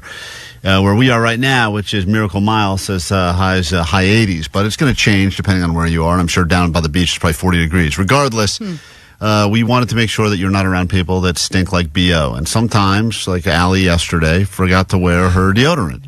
Day before yesterday. Yesterday I wore deodorant, and I brought deodorant with me. Even people that are in the habit of putting it on daily, every once in a while they forget. When it's super hot outside, those are the days you do not want to forget your deodorant, which is why we started doing these pit stops to make sure that people were ready for the heat wave, because nothing worse than being around someone else who smells like B.O. Even worse than that, actually, is when you smell B.O. and then realize, because everyone does that thing where they give themselves the old sniff check. They go, man, something smells. Oh, wait a minute, that's me. That's me, yeah. That's a terrible feeling. We were thinking, who on the show would be equipped to be a pit tester? And we thought Jake the Nerd, obviously. Right. He's got his own pit issues. He wears paper towels in his armpits every day. He sweats profusely. He says he has a natural musk, so he can tell the difference between someone who stinks and someone who just has an odor. Yeah, and a doctor did recommend that he switch to prescription strength deodorant, but he said that it doesn't work. Doesn't work. That's how powerful his pits are.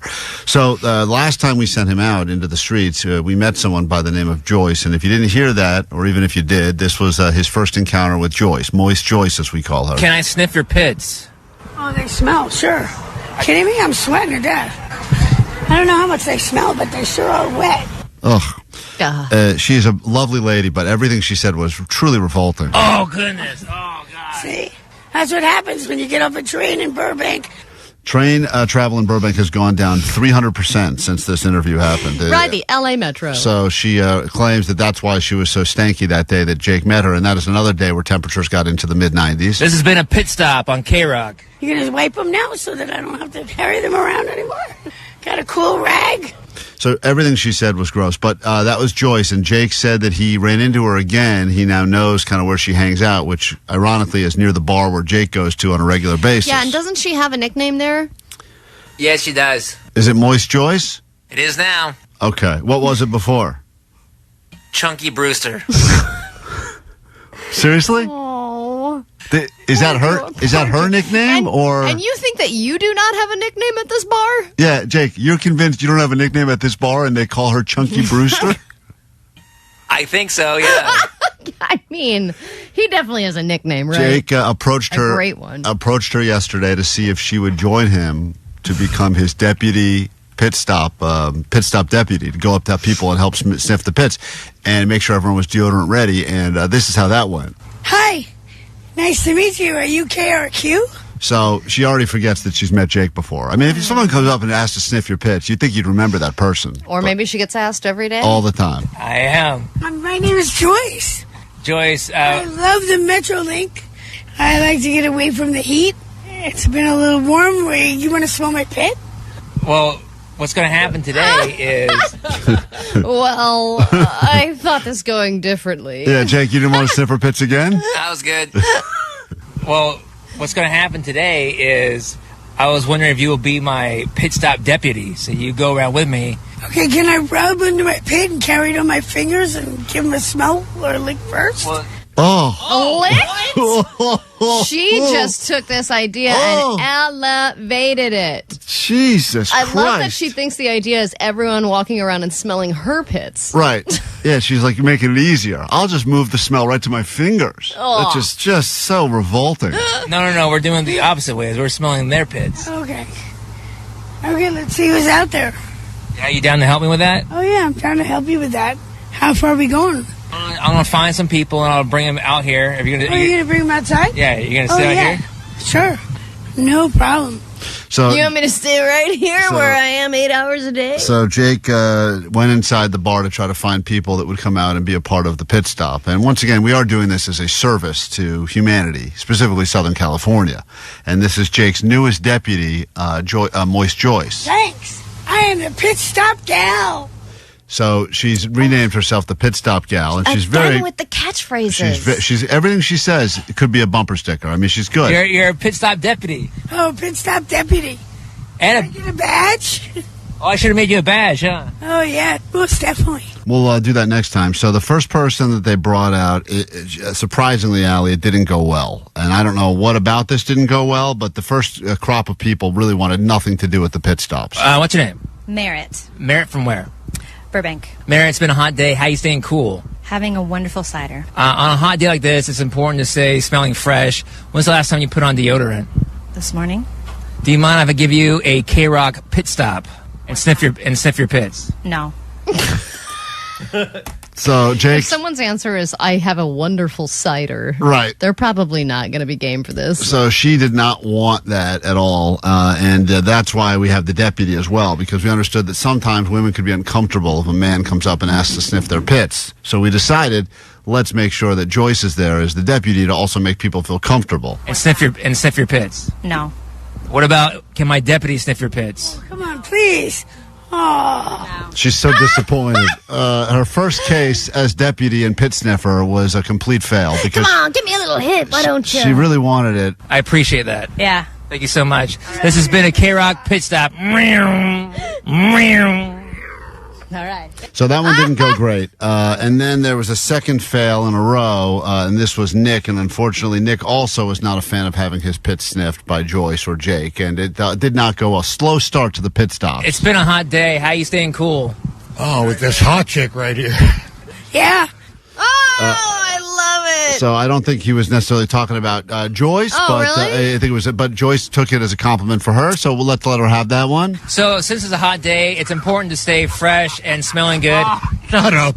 Do you want to smell No, I don't. smell yours? So she's now confusing it again and trying to get the people to smell her pits. And Jake is trying to explain her job as deputy is to smell other people's pits and make Hey. sure that they are ready for the heat Look, wave. she's showing initiative. I like that she's taking the bit and she's committing to it. One or the It's other. important to be fresh and smell good. We're doing a KROQ pit stop.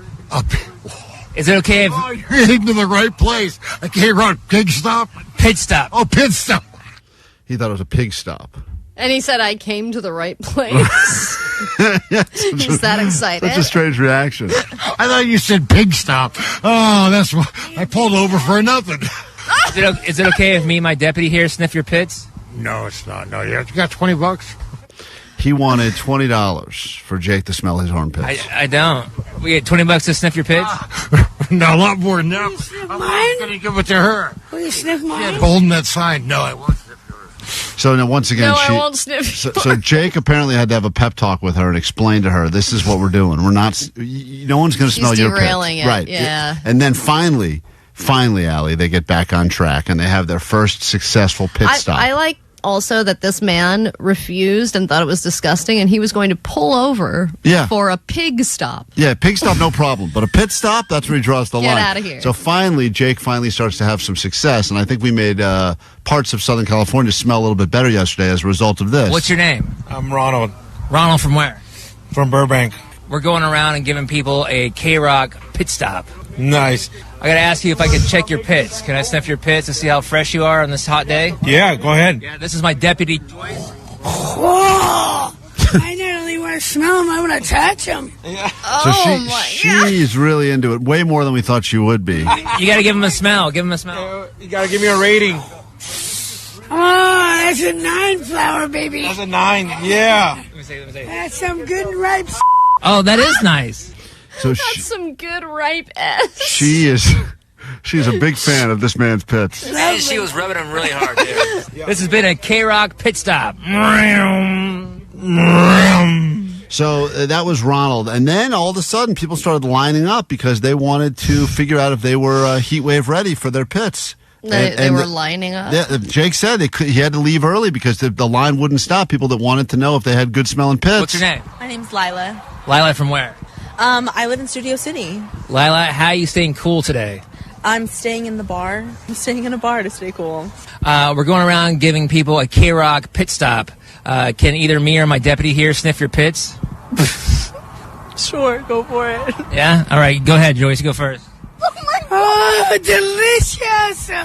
So she's like really into it. I don't think she found... Jake, did she find one pit she didn't like, or she liked them all? It didn't matter if they smelled good or bad? I think, yeah, she liked them all. Yeah, she was I like, think they're making her stronger. yeah, for some She's reason. Yes, more. Really huffing pits here. Can I smell your pits? Oh my god! I was in air conditioning today. Go for it. Yeah, not bad. Not bad? Okay, cool. This has been a KROQ pit stop.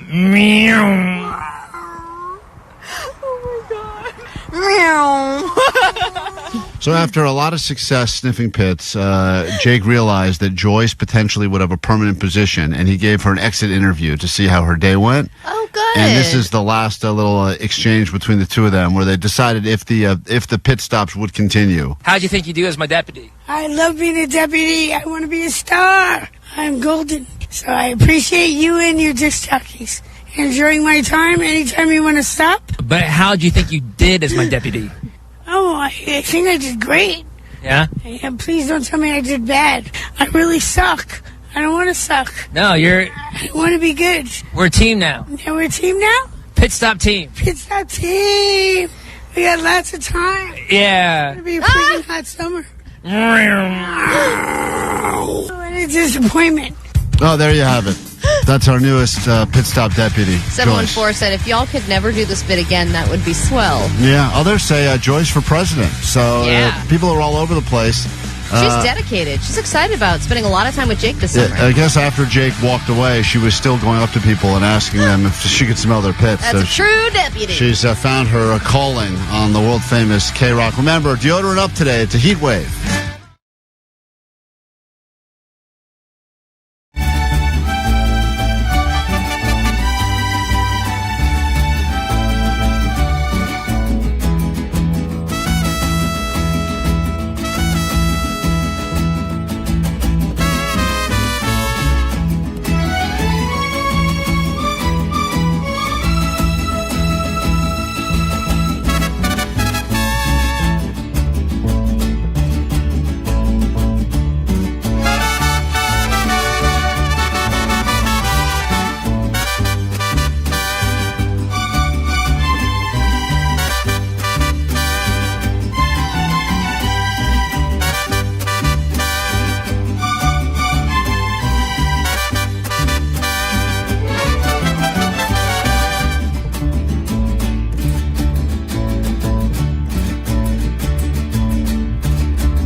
Klein Alley Show. Someone said, I'm glad that I did not get approached yesterday by Jake and Joyce because I was a forgetful deodorant guy yesterday. In fact, I'm out of it for a week now. Your body eventually does come around. Eventually, if you go long enough, somehow, eventually you stop smelling. I don't know when that is, but people claim you just got to get through that initial, whatever it is, 20-day period. Oh, really? That never happened for me. Well, no, not for you, but for others. Speaking of which, Allie, yesterday on the show, we nominated people that we thought were deserving of a Lifetime Achievement Award for just being regular people that deserved more than just that. And you nominated the person that will let you into a business after the business is already closed for the night. Right. You're the last person. It's 5:02. You get there. They're like, sorry, we closed. You're like, oh, I just need one thing. And they're like, come on in, I'll unlock the door. Well, someone wanted to point out that your nominee was the worst nominee ever. All right, this message is for Allie. She nominated the Lifetime Achievement for the person who lets you in on the closing. No, that person is the biggest douchebag of the year. As someone who's worked in a grocery store for 12 years and for 11 of those years closed every night, if our manager or assistant manager let someone in while we were closing, we were all pissed off at that person because we want to get out of there and we want to go home.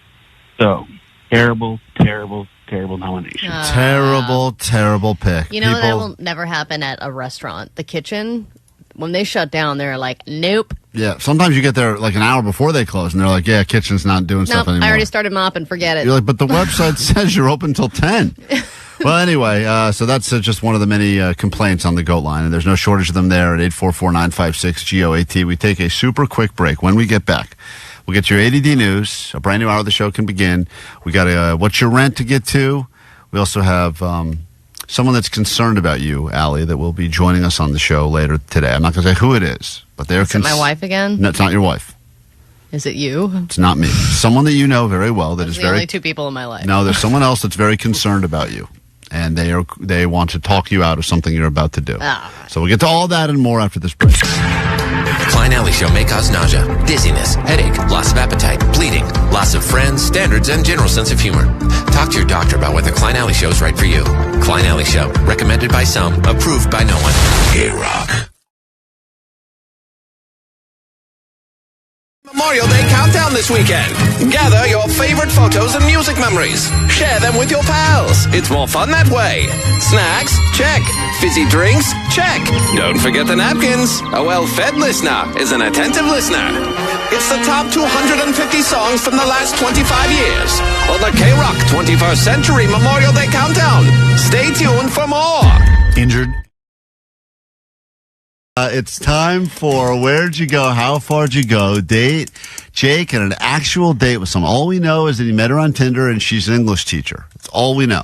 Everything else we will try to figure out together. We'll let you play along. Here we go. Where'd you go? How far'd you go? Did you guys go play bingo? Where'd you go? How far'd you go? Did you guys take it slow or no? All right, we'll let some listeners get in with some questions as well. The only questions we cannot ask you are where did you go, how far did you go, but we can ask you anything else about you or this person, and then we will try to figure out where you went and how far you went on the date. The fact that he even told us about it, Allie, makes me think that something good happened, because if it was just a total colossal failure, he may have kept it to himself. It's funny because Jake he's got a pretty good poker face. If he is like, yeah, I want to date, you're like, oh, what happened? He could be like, I had sex all night. Right. Or he could be like, it went horrible. Right, trunk burger, another trunk burger. Yeah. Also, you know what's funny is that I did a little bit of research right now on Tinder, and Jake had a higher tier than normal Tinder thing.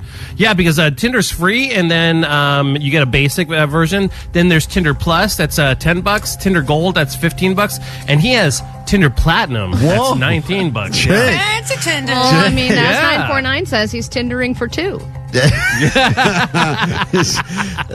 think it's a throuple when they go with Jake, I guess. That's crazy. Jake, Jake's thirsty. Jake, huh? it's funny because And you still only at 2. that was the platinum plan. Yeah. Jake, that's amazing. Did you know you were paying for the highest tier of Tinder?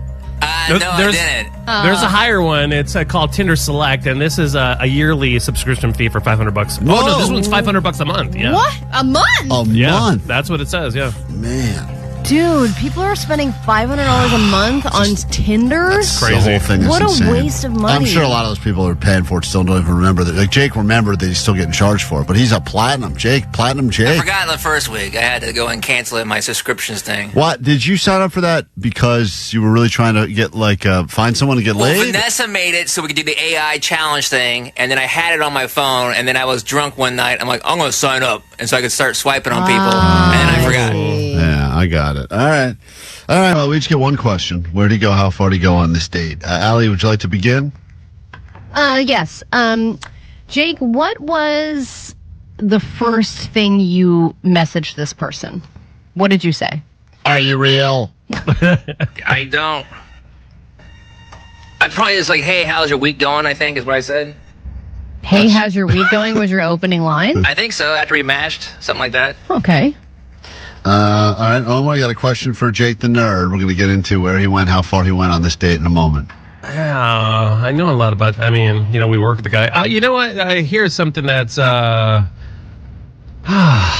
What's your landscaping downstairs? Oh. The same question you would ask anybody else. You're right. You got like a ball throw action going on there? What's going on there? It's trimmed. Oh. It's trimmed? Like how? Oh. Like short. No. Just short? Next. Like a mohawk? Like you got like a little landing strip down there? Or? No, it's all the same. All short. Oh, okay. Like how? What's the length? Like a half an inch? That's enough. A lot of detail. Jesus Christ. I need to write a new question because I also had a ball throw question. So I'll give you mine in a second. Hey, Maria, go ahead. You have one question now. We'll get into where he went, how far he went on the date. But what is your question for Jake the Nerd? Did he prepare with a trunk burger this time?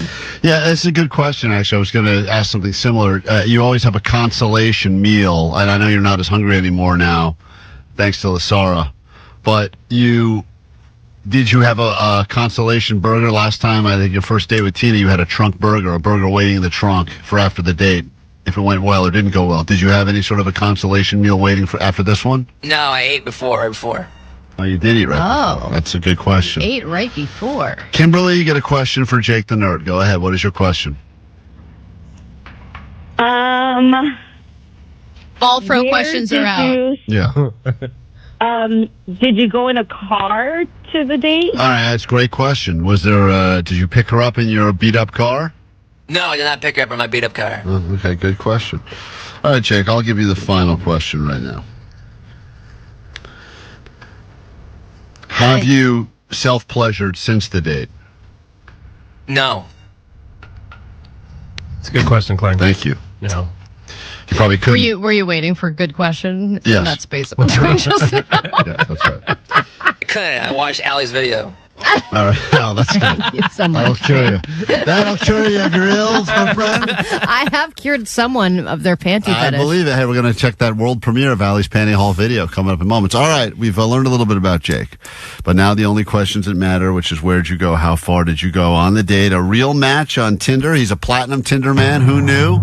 Jake will cut many expenses and lots of things, but not when it comes to his Tinder. He is the second most expensive tier there is. I think I know exactly what happened. All right. So, what day was this, Jake? Yesterday.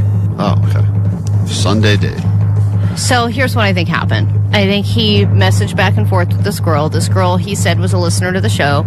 I don't think that she would have swiped and chatted with Jake if she wasn't already in on Jake. I don't think she would have been like, I'm still deciding. Right. You know what I So mean? she thinks she decided sex. I think that she decided early on that sex was going to happen. But, of course, Jake wants to make everything convenient for him. So he suggested Come to me. go to a bar within walking distance of where I live. He met her at that bar. They had a few drinks, and then they walked back to his place to watch some stupid movie that no one's heard of. And then during the movie, they started up and had sex. You ever see anime in a shack? And she's like, sure, I don't know. Right, I got it. And then they had sex, and they're going to see each other again. She wanted the novelty of Jake the Nerd. I'm sure she wanted to see the Jake Shack. I agree. There's no chance he left Burbank for the date. The date 100% happened in Burbank, probably within a 3-block radius of where he lives. At first, I thought he was going to go to that taco place he won't shut up about. Oh, right. Because he found a new taco place right down the street from where he lives. That's what I ate right before. So I thought he took her there, but I Right. guess he went there beforehand. Allie, you know what? Knowing Jake, he could have gone there beforehand and during and after. All right, Omar, what's your guess? Jake the Nerd's big Tinder date. Where'd he go? Well, I How think, far did he go? Allie's absolutely right. She had already made a decision that she was going to go all the way with Jake, so they definitely had sex. Like she's into oddities. Yeah. And as far as the date, I think they just, they met somewhere. They went on a hike. I know Jake's a big hiker. I think they just wanted to get to know each other, so they went on a hike somewhere. Hike. Yeah. Interesting. We can hike for a 3-block radius around this taco truck. All right, I'm going to let Maria play along with us because she asked a question. Maria, where did he go? How far did he go on the date? You're a woman. Maybe you give a different opinion. I'm a woman, too. Shut up, sir. Go ahead, Maria. I think that he took her to that bar that he always frequents, Mm-hmm. and he took Kibby And I think that they did go all the way. Also, 3 guesses for all the way. Yeah, I think so. Platinum Jake. Also, all because backed Jake up. would be like, so what are we doing here? You know, Right. he would be like, if we're going to do this, let's do it. And Kimberly, go you got to ask a question as well. I'll let you take a guess. Where'd he go? How far did he go on the date? I think he went to the same place, the bar that they said, probably had 2 or 3 shots, and got a little tipsy, maybe had another buzzball at his place, and then went all the way. 310 has an interesting guess on the text line. I'm going to guess that she went to second base with Jake's boobs, which is a great nice. guess. Motorboat? That she felt Jake up for a change. Cool. All right, Jake, listen, I think it's very clear. You know, And with all this, we are very happy for you if you did get laid. he didn't get laid. I'm pretty confident about that. He did have a pep in his step today, but I think it's just because he keeps losing all that weight. Right. Natural pep. Yeah, I think that it did involve a park with his dog, because he probably had to go to the park anyway for his dog. Jake doesn't prioritize the dates, as you know. So it was, I'm going to take the dog out to the park if you want to come meet Kibby. They were at a park. I don't think his dog can walk anymore, though. Oh, yeah, she's all atrophied out because he just carries her around, lugs her around that cleave. I think. So I'm going to say, I still think that it was a park date. It was Okay. definitely a free date. You ate before, so you didn't offer to I'll buy her.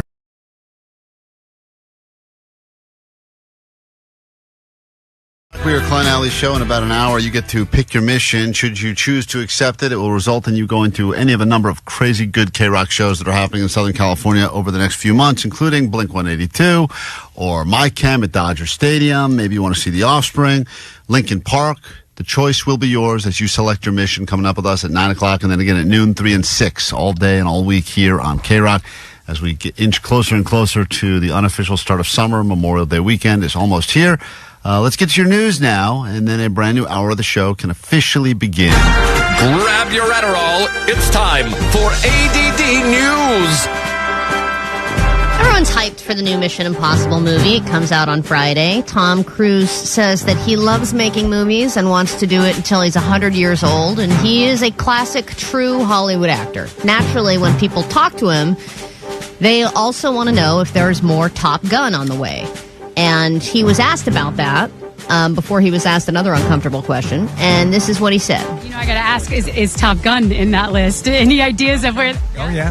Another Top Gun. What can you tell us about that? I could tell you, but then you know what I'd have to do, right?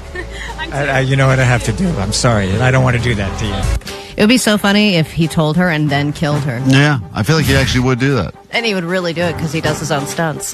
Then he was asked this question. Also, gotta ask, Father's Day is just around the corner. What would an ideal Father's Day look like for you? Hey, just having fun, man. Making movies, big adventure, having a great time. That guy's never met his kid, I don't think. What the hell is You that? haven't seen your kid in years. What are your Father's Day plans? I love making movies. Omar's dad said the exact same thing, and Omar's dad left him when he was 2 years old. Having fun? See you Having later. fun, making movies. You know what? He's kind of right, though. He didn't mention doing anything with the kids. I mean, let's be honest. Which is, I guess, what Right. every mother wants, too. But, like, if he was a human, because Tom Cruise is very not human-like, he would have been like, I don't know, play some golf, maybe grill something, lay on a hammock for a little bit. I don't But think he wants anyone to see him as anything other than an action movie Right. star. Making movies, jumping out of planes, you know. Making pictures. Dad Day stuff. Not seeing my dumb kids. Yeah, that was a crazy answer. And he was obviously uncomfortable, too. It's just like, course. making movies. Well, you know what they say, and they do this with us too. Whenever there's like a big, whenever you get to talk to a big star, they're like, "By the way, no personal questions. They don't want to talk about their love life. But they were just asked, just keep it about the movie. That's all they want to talk about is the movie." And usually we just go, "Yeah, you know, we yes them. Oh yeah, of course, whatever, blah blah blah." Well, then we ask because them for whatever us, we want. yeah, we don't want our chat with them to sound like every other No. chat with everybody Why else, would we? which is, hey, here's story A about the movie, and Right. story B about the album, and then you're going to just have a cookie cutter thing. You want it to be unique. So I'm sure he was all like, "Whoa, I told them no questions about my kids," and that really wasn't a question about his kids. It was just what's an ideal She Father's did a good job Day. of being like, Smart. hey, gotta ask Father's Snuck it Day in. plans. And he's like, don't sound. Making movies. I know. The question should have been, what is the name of your child? That should have been the question. That would have been fascinating. And by the way, Father's Day, really exciting. What is the name of your kid? Making movies. Making movies. All right, weight loss drugs have changed the game. They've given people total body transformation as evidenced by Jake. They've made people spend less on food, drink less, which means this has changed the restaurant industry. Menu portions are getting smaller to accommodate smaller appetites, and now bars are making smaller drinks in smaller glasses. These teeny martinis are now becoming a thing. A lot of these New York bars have them, which means that they're probably happening here too. Bars are adding mini versions of regular cocktails, and they are half the price of a regular drink. And these drinks are such a hit that already they're becoming permanent additions to these menus. And it's not just Ozempic users buying them. You say people who want to be more cost conscious are doing it, and people in general are drinking less. And guys like Norm from Cheers, they're not a dime a dozen anymore. You don't see as many bar flies. And there are people who are like, oh, for cost reasons and health reasons, I'm just going to have the mini, $10, and you get essentially half a drink. But you're like, oh, cool, I'm just going to cut it in half, and that's a nice happy hour for me. I don't come across those little tiny Corona bottles often, but when I do like the way they look in my hand. I do feel like a giant. I don't think I would go to a bar and buy one of those instead of a full-size one. But it is funny because they show the picture of a regular one and then a little one. Like, if you just see the little one by itself, you're like, oh, that's whatever. But when you see it next to a big one, you're like, gosh, that looks very tiny. Yeah. Like, you will look like you're having a doll party, like a doll tea party when you're holding it. The food being smaller portion sizes, I find that to be very true. And it does suck because it feels like prices have gone up and they have cut on portion sizes. And I know there's things I'm getting where I'm like, I feel like even a month ago, this was much bigger than it is now. Yeah, definitely. Maybe they're trying to tell me something. I think so. Well, you're the fat guy on the show now, so I'm the new fat guy. All right, in honor of racing season and hot dog season and summer, you can participate and bet in the Weenie 500. This is the first ever Oscar Mayer Wienermobile race. This is happening this Friday. And it's happening at the Indianapolis Motor Speedway for the first time ever. And it said all the hot dog weenie mobiles will meet up, MEAT. There's 6 of them, and they will all meet up for the first time in over a decade and race it out. And you can bet on this in a play pool, and those who get the most points will win a share of the total cash prize of $10,000. Oh. I love the hot dog. Yeah. And each Which one are you gonna bet Wienermobile on? will represent a different hot dog. Vanessa's going to bet on all of them, I think. 'Cause that's how much she loves the hot dog. Oh. I just saw that you can start betting on those prisoners that escaped. Whoa, if they really? will all, you can bet on which one will be out the longest, and if they'll all be captured by Friday. There's like some action you can take on that. So I got to get in on that too. So is that you're just going to do random betting like you would bet on the ponies, or do you want to do research about the prisoners and what they were in for? I need to do a little bit of research. Yeah, I got to figure out how caught good. 2 of them, right? Yeah, they've Already? caught a few. I think more than 2. 10 went loose, and I think they maybe have up to 4. I think 6 are still out. Yeah, so I got to go ahead and decide if that's a smart bet or not. I kind of like it, to be honest. I got to do some research, though. Well, you could also bet on probably how they're getting caught. Yeah. Well, I don't know. The bets I saw were, will they all be back in custody by Friday? And I think I'm going to take no, but you got to lay a little bit of money. But there's a lot of great bets you can make these days. On very dumb things. Get into a brand new hour of the show the second this one is done from the Killers. And I have an intervention on Allie because she's ruining her own life. We'll get to that next.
KROQ FM in HD Pasadena, Los Angeles, Orange County.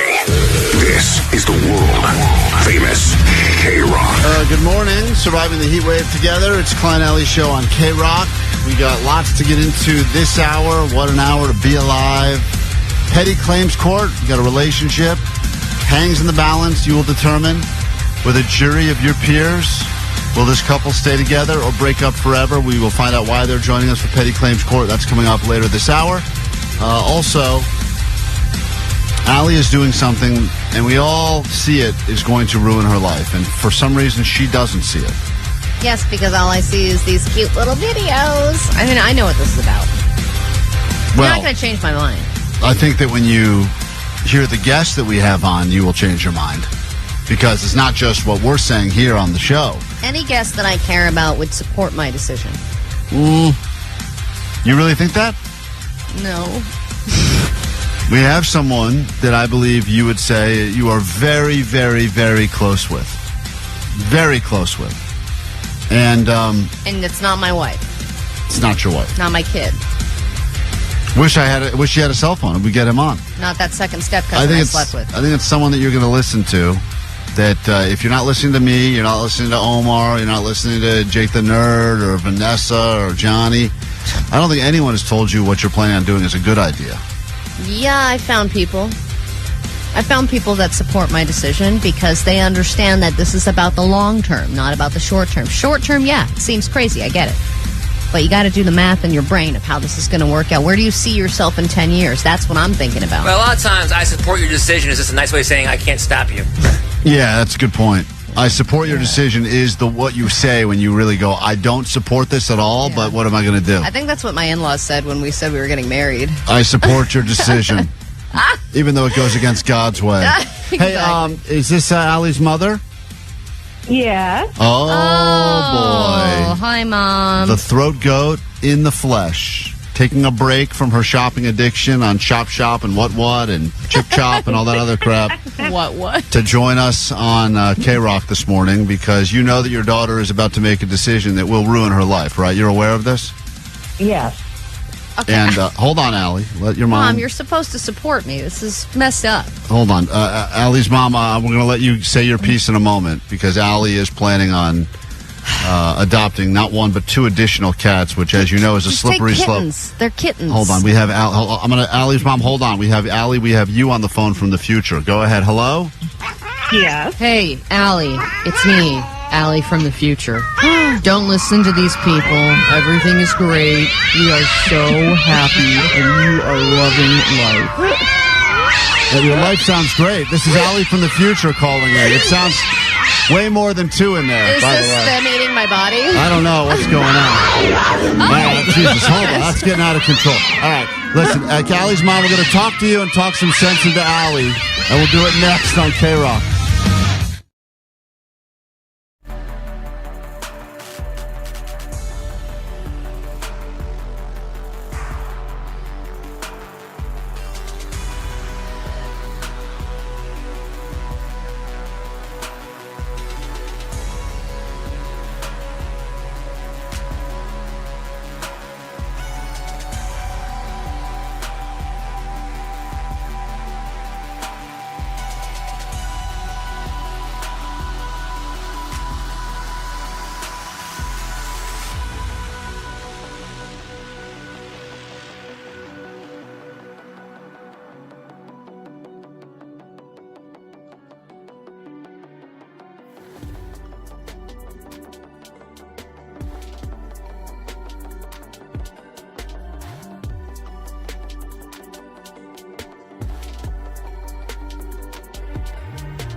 Show. Allie did tell us earlier this week she's planning on adopting not one but two additional kittens, and she thinks she's a hero because she's saving them, but really she's ruining her own life. And you're not listening to me, you're not listening to anyone, so we had to get your mom on the phone. And even you from the future could not talk yourself out of it, and we heard that sounds like a chaotic mess that you're dealing with. Hey, Allie, it's me, Allie from the future. You sound even more gay in the future, which is amazing. I don't know how that happens. Let me get your mom back on the phone. Hi, Allie's mom. Now, she listens to you maybe, so are you a fan of her plan? Well, not really. I did notice when I sent you some of the videos, Mom. Yeah, I sent them to some of our other friends and stuff, and they're like, oh my God, so cute. And then your response was, are you getting both? And it was just more of like I can't believe what you're doing. Was I reading that right? Yes, because you said that, like, Callie has been acting up and, meowing all over the place. And I'm just thinking, so what, we're going to add more chaos with two kittens that are going to be meowing all over the house? Well, they would cancel each other out. This is the stupid cat math your daughter's been doing, where she's been trying to explain how getting two new cats is actually the equivalent of having no cats. No, because who's taking care of the kittens, Callie? No, my adult cat's not taking care of the kittens. We would be in, and Wesley would help because he would learn about the responsibility of an animal. Well, get a hamster. Okay. See? Well, you have to admit, Mom, you're not a cat person. You don't like cats. Well, I mean, no, not really. Good. I love it. Throat G.O.A.T, you and I are on the same page. I guess. I just think you're adding more responsibility to your life, and you guys are already super busy. You like to go places for the weekend. I mean, who's babysitting the kittens? Well, I think that's where you come in, Mom. See, I think this is what it's about. I think she knows now that she's going to be getting called on a lot to come down, watch the kid, watch the cats. A lot of responsibility is going to fall on you. You got a busy life, Throat G.O.A.T. I do. But I mean, because they're right now super busy, and Wesley's not even in school with baseball games and stuff like that. And then I'm also worried about litterback.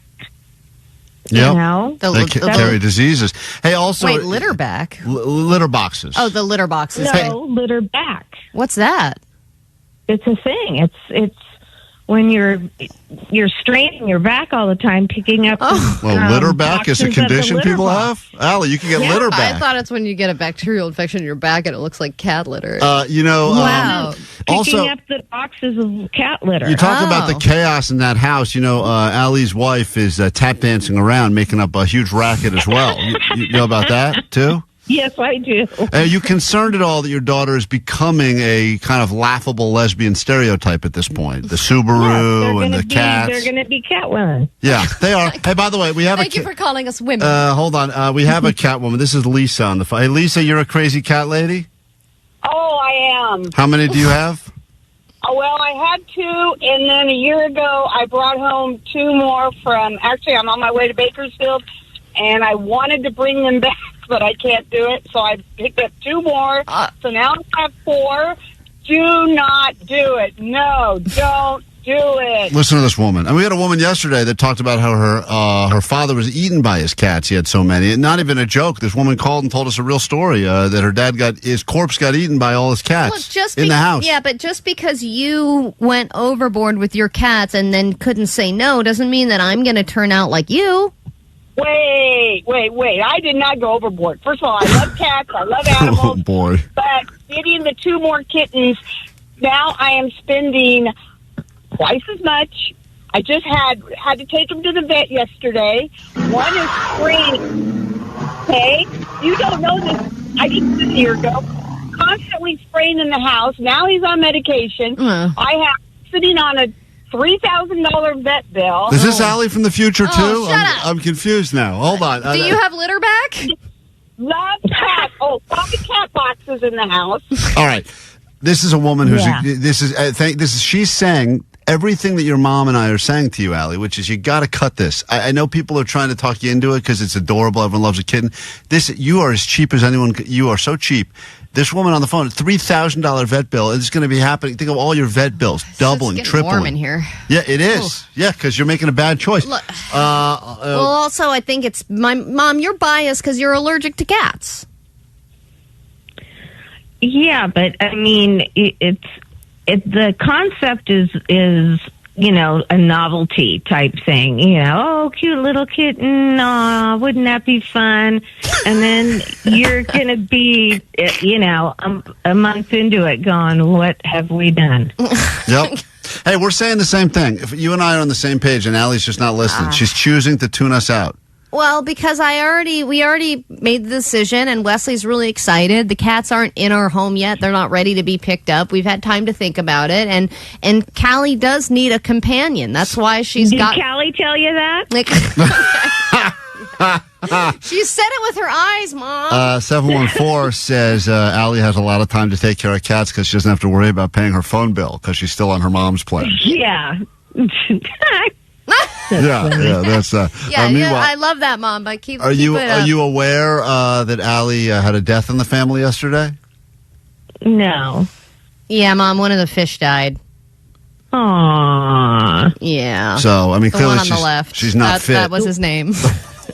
I knew it would be the one on the left. Yeah, I know. He was a lazy fish from the beginning. Last fish exactly. on the left. Yeah. Okay. All right. Well, there you have it. He disintegrated when I tried to take him out of the tank. Allie, God, that's so gross. Thank you. That is gross. That's right. Well, listen, we tried. I called out all the stops that got the big guns in here. Throat G.O.A.T took a break from her morning activities to call in and tell you don't do it, but you're not listening. I know, but you can buy a lot of fun cat stuff on Whatnot for me, Mom. Oh, please. Okay, there you have it. That's Allie's mom. Thank you. We tried. Okay. Allie, I love you, Mom. Did any of us convince you or no? My mom has given me a lot to think about. We do have a lot going on. We have a lot on our plate. So many people on the phone and we now do that like wanna- going out of town. want to talk you out of this? Do you need to hear I feel like I'm so warm. Let me just get Allie from the future on again. Yes, go ahead. Hey, Allie, it's me, Allie from the future. I know. Don't listen to these people. Everything is great. We are so happy, and you are loving life. You sound happy. The future sounds good to you. No, we got to take a break. When we get back, that's Allie from the future. Everything will be fine. It's not me. When we get back, they're reading my body. Petty claims court after this. KROQ listener, your mission, should you choose to accept it, is to infiltrate one of these KROQ shows. My Chemical Romance at Dodger Stadium, July 27th.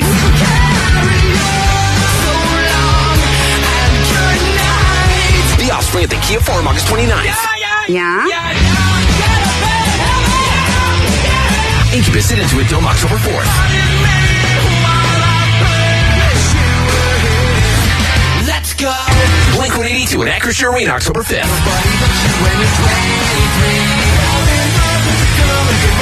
And Linkin Park at Into It Dome, September 13th. That's you cut me open just to watch me bend. This is what you asked for.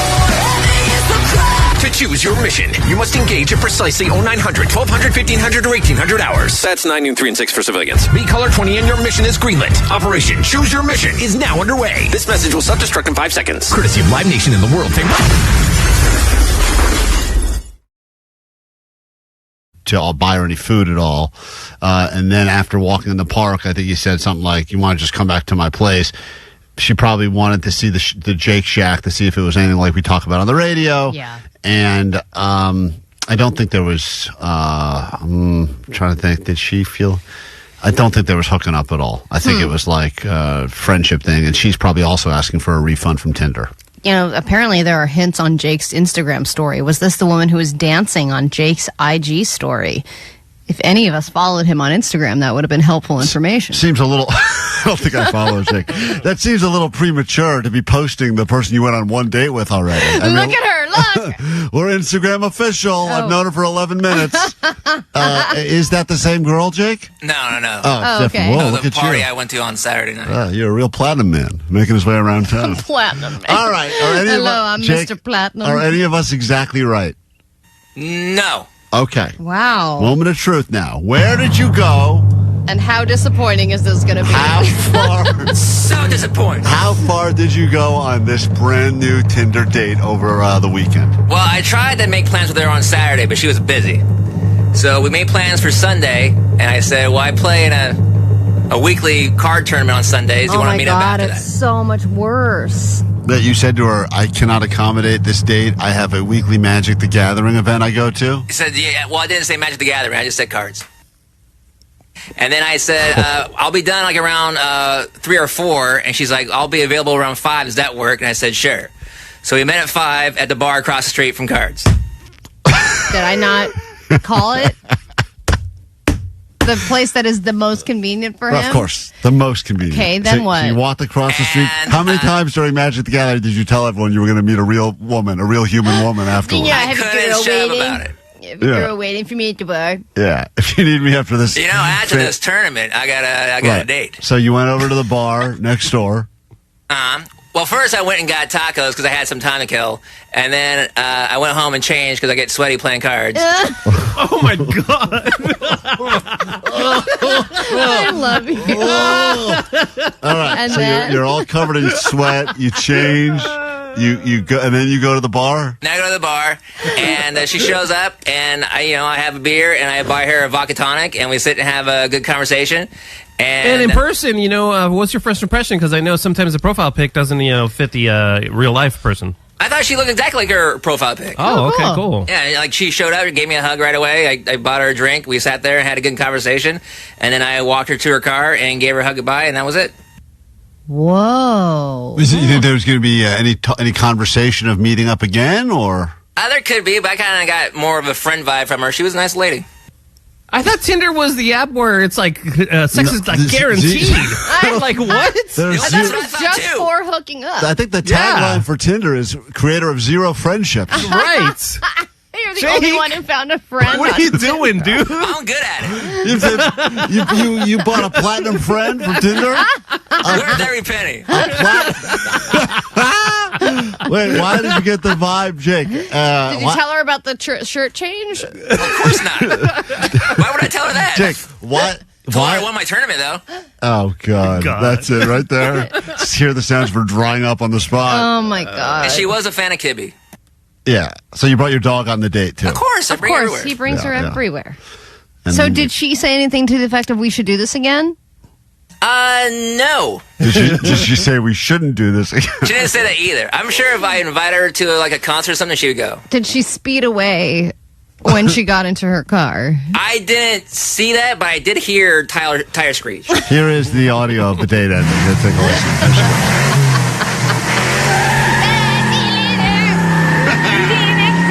All right. I think that went well. All right. Bye-bye, friends. All right. Well, Jake, congratulations. Yeah, good for you. What a story. Man, that's a platinum man right there. Jake the Nerd on KROQ. What a date, huh?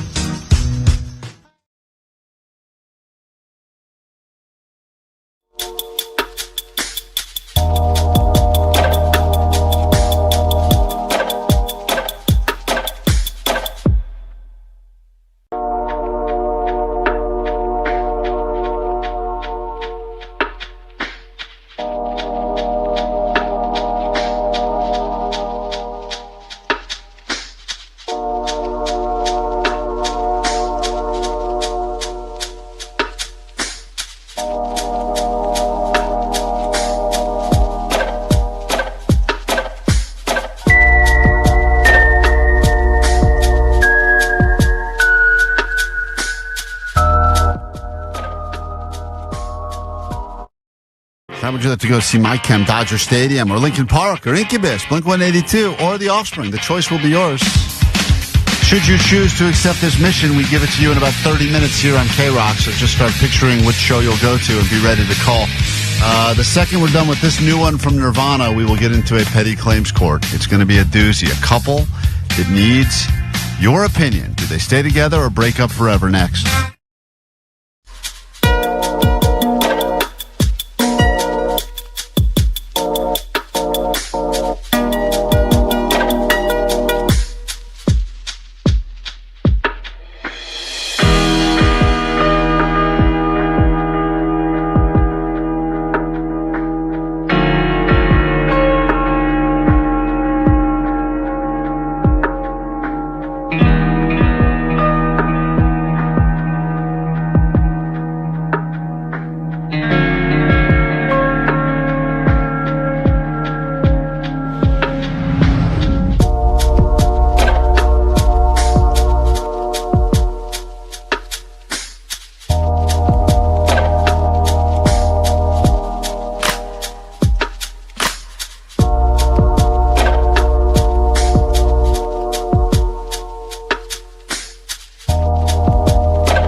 We are Klein Alley's show. Obviously, we just made the relationship between Allie and her mom a lot stronger while talking about her desire to bring in 2 new cats into her family. And now we have a couple that's relationship's either going to get stronger or fall apart depending on the jury. You will be a member of the jury. We need you to listen closely to what you're about to hear, and then you will vote who's right, who's wrong. Relationships are all about scorekeeping. All the experts say it, Allie. You got to keep score. That's not what the experts say. It's a running tab, a running tally. If you did something that your partner owes you that thing, if they didn't do that thing, well, then you're up 1 on them. And at the end of the day, you add up your scores, or you say, today I won the relationship. No, it's about clear communication, problem solving, teamwork, and togetherness. That sounds like a bunch of hippie crap. Okay, well. So we got a couple on the phone now. They need our help. They need your help. It's time for Petty Claims Court. In the legal system, cases are tried from Supreme Courts to small claims court. But what about stuff that's too small for small claims court? This is Petty Claims Court. I don't have my gavel in here. It's Johnny's one job of the week to bring me a gavel before Petty Claims Court. Well, I think he does about half the time. Once in a while. Thanks, Johnny. You crushed it, as always. It's great to do this on the air. It's always good stuff. Well-oiled machine. Worth it, though. Production value for the YouTube audience. All right, let's get into it. It'd be great if one of these days they thought ahead of time and had the gavel on the ready. Even just 1 minute ahead would be great. Just 1 minute would be great. All right, let's meet Mary.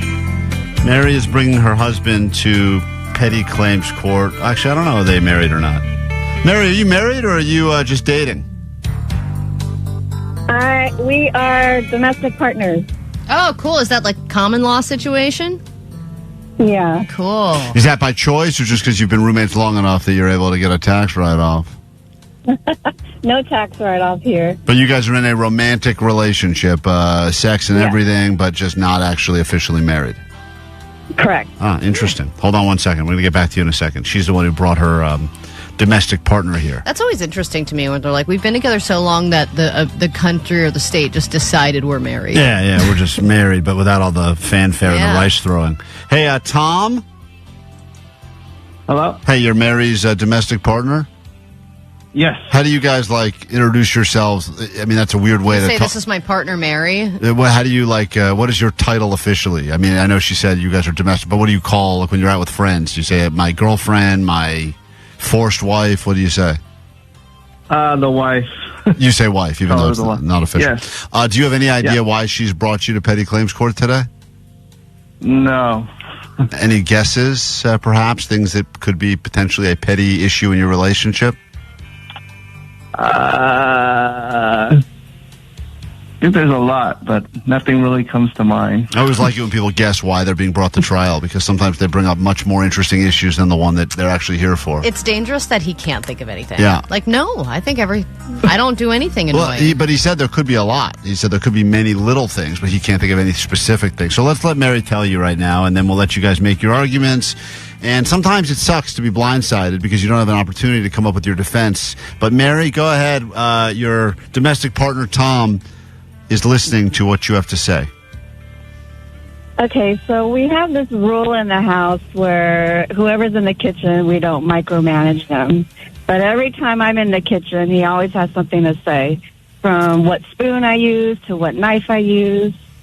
He's always micromanaging me, and it's annoying. Oh, that's rough because, Klein, you and I know what it feels like to be micromanaged. Yeah. It's happened in this workplace, and it's really frustrating, and it stunts your creativity, which I assume, if you're cooking, you enjoy cooking, and you like the process of being creative and coming up with something new. Am I right? Mm-hmm. Does he think he could do it better? Is it one of those things where he's like, why are you chopping? You should be dicing or something of that sort? Or is it just... Yeah, exactly. Oh, got it. Okay. And he doesn't just take over and do it? No. And are you making, do you have go-to recipes that you use? Do you consider yourself a good cook? No, not at all. So I do what I can. Tom, why are you the micromanager of the relationship? You don't get up from the table and help out. You just watch and be like, that's the wrong knife. Oh, well, I work in the kitchen, so I do this professionally. So. Oh, are you a chef? I wouldn't. Yeah, I guess. What, sous chef? Yeah. So why is you don't want to cook because you have to do that for your day job? No, I mean, when she cooks it, I appreciate it, but there's little things I'm like, oh, you could do it better this way or this. Oh, that's got to be annoying.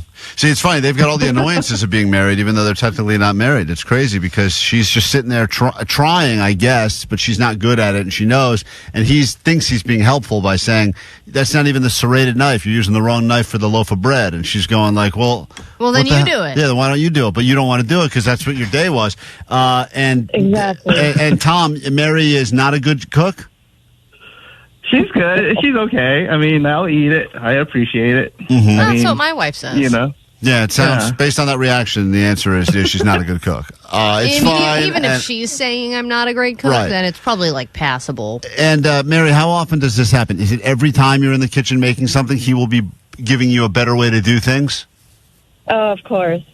No matter where we are, if we're at home, we're at our in-laws, or at my parents', he'll have to say something. Yeah, but Mary, if he is a professional, why not take his advice? Why not do a little sexy cooking class where you can actually get better at cooking?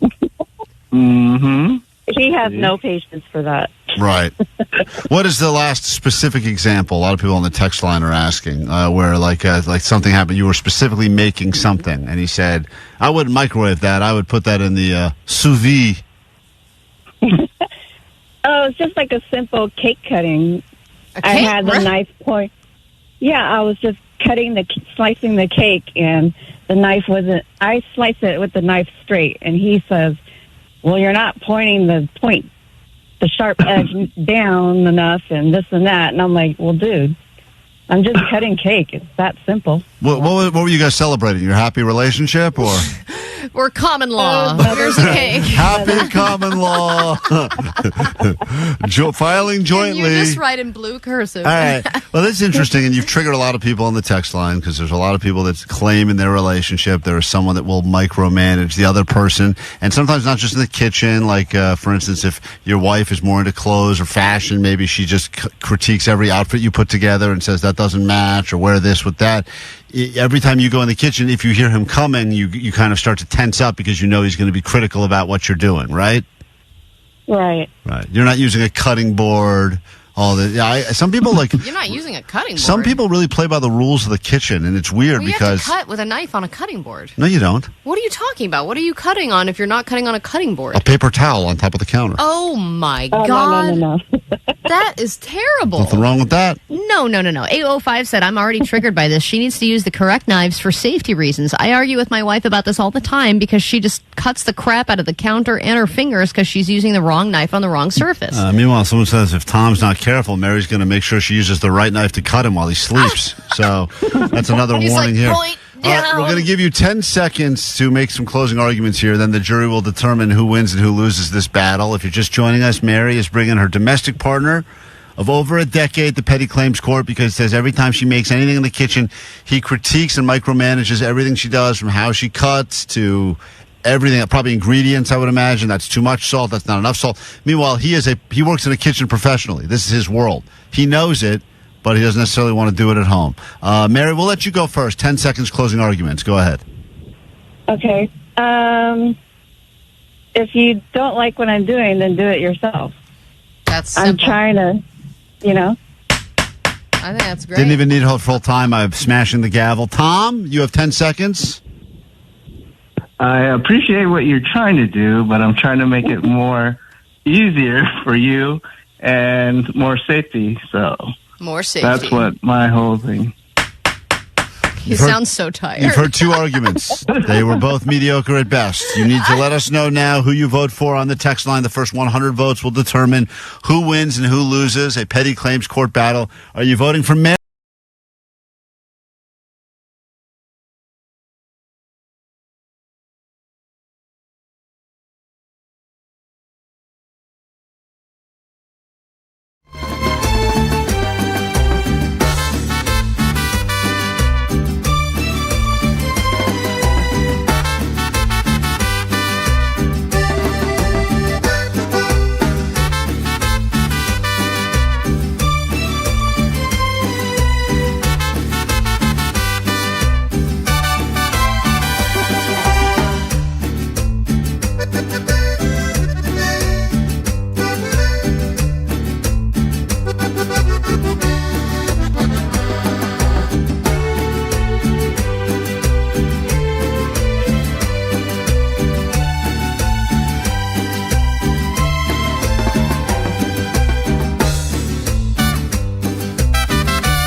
right, we got Memorial Day weekend to look forward to. That's coming up. KROQ's going to be counting down the top 250 songs in the history of music. I believe they'll probably all be in the KROQ format, except for that one weird country song we started playing. Outside of that, though, we will count them down starting this weekend. And before we even get to that, we will get you into a show that you desperately want to go to as we, 20 minutes from right now, open up a little mission possible for you to enter a KROQ show of your choosing. Be ready to call and win those tickets in 20 minutes. Right now, though, Allie, we've been adding votes. We're in the middle of a petty claims court. Tom, Mary, battling it out over the airwaves of KROQ. If you have an issue in your relationship and would like us to figure out who's right and who's wrong using a jury of your peers, you can always reach out to us, slide into the DMs at Klein Alley Show, or call us when we're live, and we will squeeze you into a future petty claims court. Before we get to the verdict, and Allie has been adding there's a lot of thoughts on both sides of the equation. Let me say hi to Gil. Gil, go ahead. You're on KROQ. What's up? Yeah, I vote for Mary. I feel like it's a reflection of his life. The chef's constantly telling him what to do, and he just goes home and does it to his life. So interesting that you think he's bringing back... Because he's the sous chef, so he's being told what to do probably while he's at work. Yeah, Mary says that her domestic partner is constantly critiquing her, and especially in the kitchen, as it pertains to what she's using, knives, particularly wrong knife for this, wrong formula for that. Regardless, you need a cutting surface. You need a cutting surface, and apparently maybe he's working in the kitchen and getting that from the head chef, and he's just bringing it down. Well, 909 said, I'm Team Tom, safety first. As a fellow kitchen worker, Tom is trying to help his domestic partner, and she needs to accept the help and be better. 818, I'm with Tom. If she can't take the heat, stay out of the kitchen. Damn. But 562 said, there is a bro code. Being micromanaged is straight up annoying, so I am signing with Mary. Let her do her thing. 949, I'm with Klein. Why do you even use a cutting board? That's another dish you got to watch. Yeah. A paper towel, a paper plate, all these things work. Meanwhile, 562 said, wait, let's get back to the cutting board and paper towel conversations. What the hell is that? Yeah, sometimes I don't even use that. I just hold the thing up in the air and cut it right in the air. Oh, my God. Like Fruit Ninja. You just have a cutting board out. It's just there. No. It takes up space. All right, Tom, Mary, you ready for the ruling? You understand once we give you this ruling, it will be official. There's no going back. You've accepted that you've turned everything over in your relationship to a jury of your peers, correct? Correct. All right, here we go, Allie. All right, I have tabulated the votes, and it seems in most, with most people, you're either a micromanager or a micromanagee. And it seems that the micromanagees have spoken up and made sure that Mary is the winner of Petty Claims Court. And 323 said it best. Tom is a jerk. Not only is he micromanaging in the kitchen, but he can't even manage to get a wedding ring on that girl. Oh, wow. Oh, wow, that's a good point right there. Tom, you understand you've lost this battle of Petty Claims Court. Damn. And clearly it's affecting and it's you. just another day for you. Just another day in the domestic partnership that is Tom and Mary. Mary, from now on, here's the rule. If Tom is critical in any way, shape, or form, stab him. While you're in the kitchen, you're allowed to stab him with the knife you're currently using. Do you understand that? Sure. Okay, and because we've all agreed to this now on KROQ, it means legally you will not be held accountable. Yeah. And you can use this all in court. Tom sounds genuinely worried that that's going to happen. Okay. And that's okay. Just be appreciative of the meal. Thank you for joining us, and that's all we have in this edition of Petty Claims Court. If you need us in the future, you can reach out. We'll squeeze you into a future court. We are booking up into 2026 already. Oh, yeah. That's how many couples there are that are fighting about stuff. Some of the couples that were waiting to go on Petty Claims Court, they have already broken up before we even got to their trial. So it's just really how it is. The court system gets backed up easily. We will be right back with your A.D.D news and then get you into a show of your choosing. That's all coming up on KROQ. Do you know where your teenagers are? Klein Alley Show. This could be the night your child ventures into a secretive and potentially dangerous world. The world of world famous KROQ. Presenting tips to prepare for KROQ's 21st Century Memorial Day Countdown this weekend. Indoors or outdoors, day or night. Create a comfortable listening environment. Chairs, blankets, or even that peculiar beanbag chair from college that somehow survived the move. Prepare fun facts or trivia about the songs and artists. Did you know that one of these hits was written in a laundry room? You do now.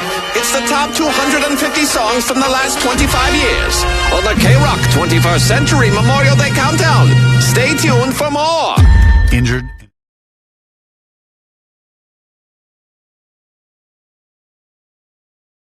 Allie has been taking heat for a while because her wife is very friendly and social. And there have been quite a few things that have come up on this radio show over the years that some of them that I witnessed, like the time we went to Beach Life Festival and she was hitting on that bartender. Got her number, and then ended up watching Atlantis with her on her shoulders or something. I believe it was Sheryl Crow. Sheryl Crow, whatever. One of the Allie, most. why do you say that like you're proud of your wife? Got her number.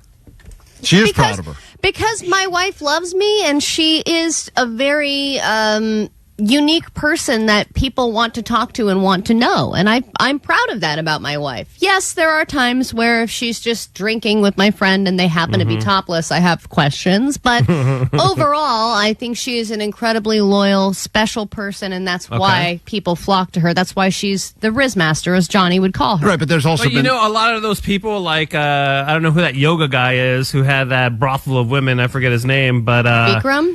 Bikram, yeah, that guy, had the same quality. Everybody wanted to get to know him, and look how that dude turned out. And that's kind of what my wife is doing. She does Bikram yoga. Oh, no. Yeah, she practices She's a new Bikram. And she stays late with the yoga teacher. And she they does do private lessons, privates. Yes, and she has private lessons and private parts they do. Well, also the owner was kind of massaging her with THC oil one day, which was not a part of what she paid for whatsoever. And that none of that's ever happened to me. But what happened the other day is my wife works from home. She's a therapist. I went into... And she uses that voodoo on you, so whenever you confront her with one of these things, and there's a lot of things we just brought up. This is triggering for you and you're projecting. What's really going on? Right. And I'm like, I don't know. I'll just go make dinner. She does some weird Yoda stuff, and next thing you know, Allie's like apologizing and cooking.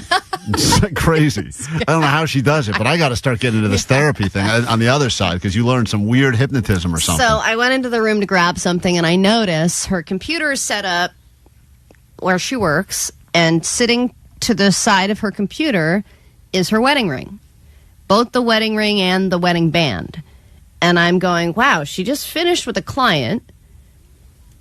She obviously took the wedding ring off for the session for some reason. Why would she have her wedding ring off? Wouldn't you ask questions if your wife took her wedding ring off at all?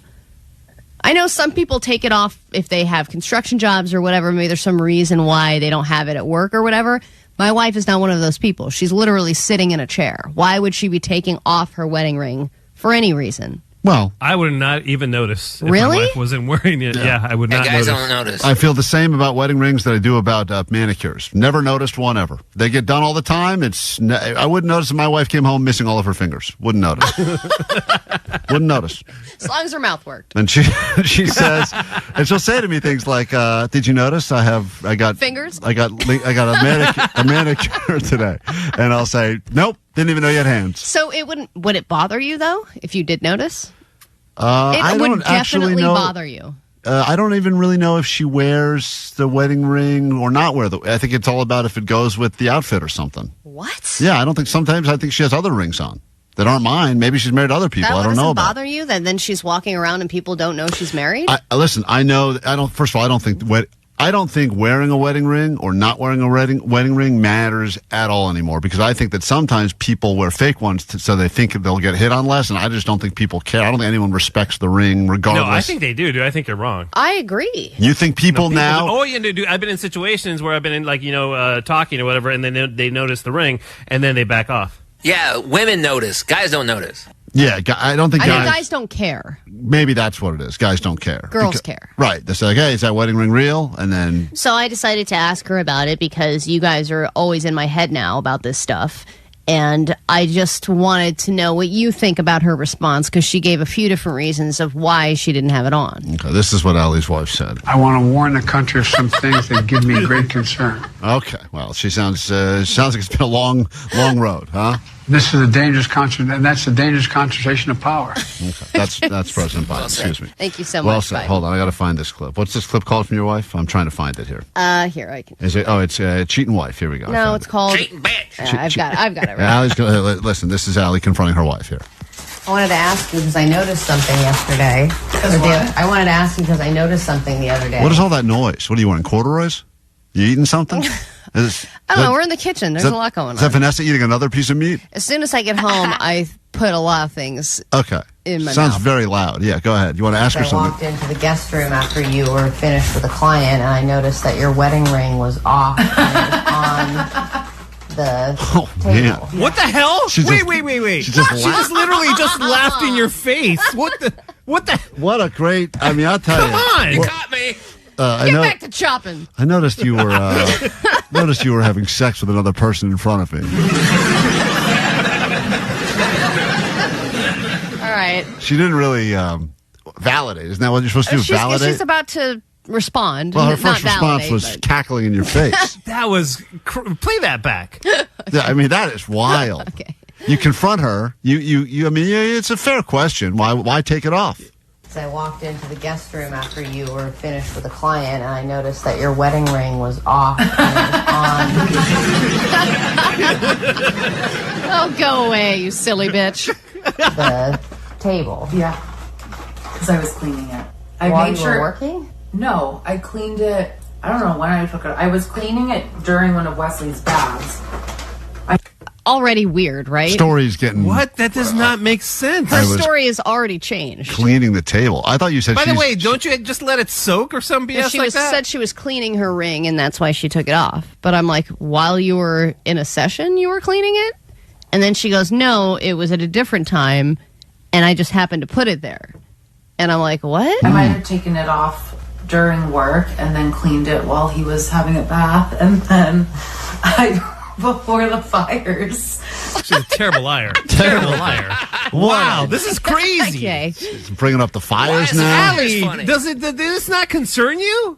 Well, it gets more concerning later. Happened. I made sure to put them back on my finger. Both of them were off. Right, because that would be the first thing that you make sure you put back on. Put your phone away. I'm just saying that it was sitting there as if maybe you have a client that, Oh, no. that you don't want to know is married, and then you take it off when you No. have their sessions. and No. I think I have done that before, though. Oh man! What? Jesus! Oh my God! Wait no a way! minute. Hold on. So your biggest fear is that she's got certain clients that maybe she doesn't want. She likes No, to, she's married She for likes to some play reason. single for whatever reason. For whatever reason. And then she's like, but I have done that. Yeah. And I'm like, what? It's a great idea. I thought of it years This is ago. your This is opportunity the to Jedi. walk away. She's setting it up for the Jedi mind trick. Yeah, I hear it. You're This is the setup. You're absolutely right. There's like that weird thing You that's. openly admit to it, you can't be held accountable. But She- you're telling What the am I truth. supposed to do with this? She's great at this. She really is great at it, Allie. And it is crazy because all of a sudden, I don't even know whose side I'm on anymore now. Right. It's genius. That's unbelievable. Cheating from faraway lands. I mean, she has never been caught because she tells So people. first she laughs, then she says, "No, a no." weird cleaning excuse. Right, it's cleaning something or other, and then it was, "Oh no, but I do that also." Yes. when you have their sessions. And No. I think I have done that before, though. Well, why? Why would you do that? Because when I first started working, I didn't want anyone to know anything about me. So you would take your wedding ring off on every session? Or like for my day at work. Hmm. It didn't last very long. You hear Allie's brain break there.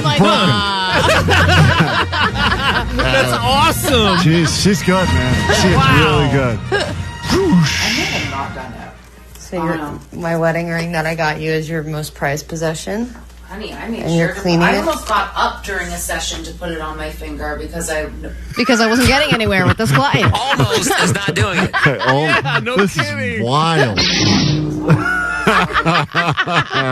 Damn, she's good, man. She's damn good. Wow. Incredible. over here. You should feel naked without it. I did. Once I yes. That's why it was hot. Yes.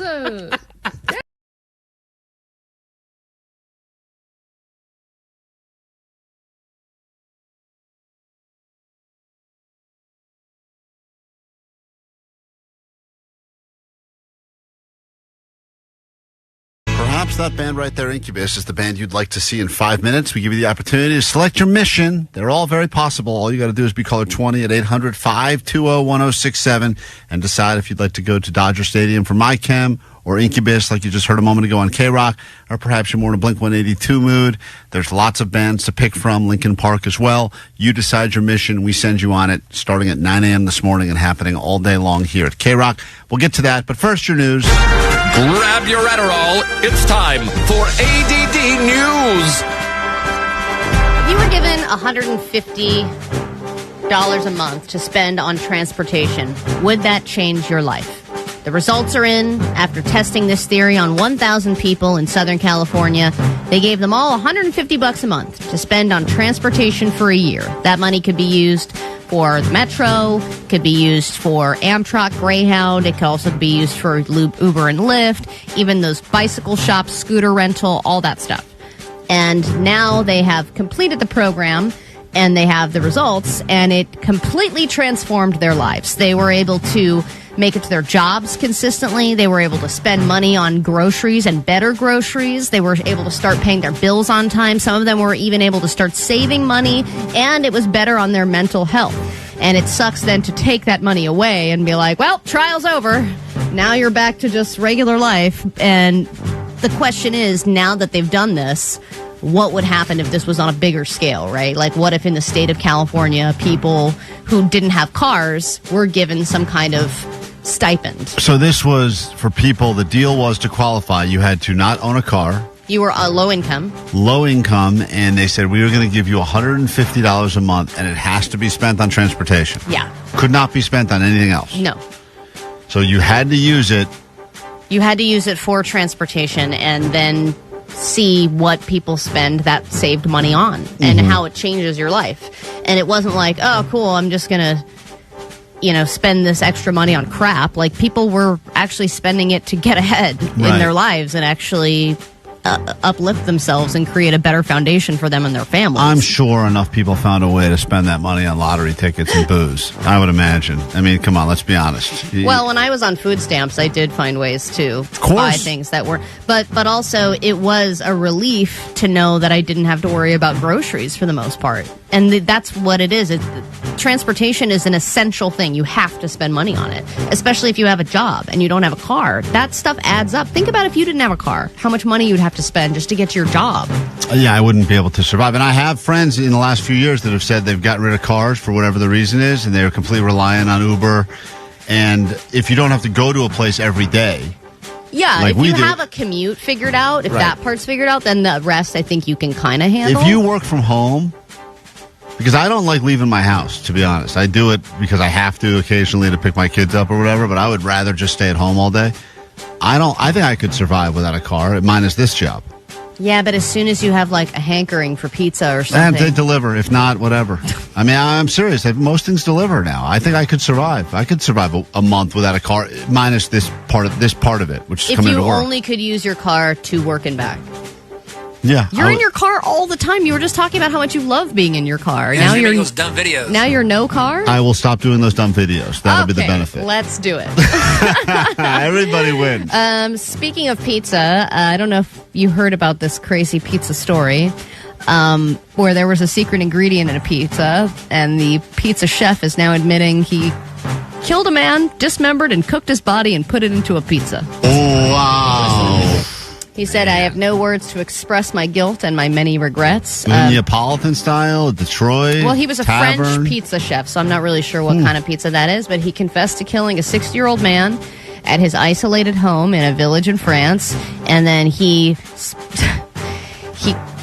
cooked parts of his body and put it in the pizza and then scattered the remains on his land. But he said he cooked the victim's limbs in a pot of vegetables to mask the odor.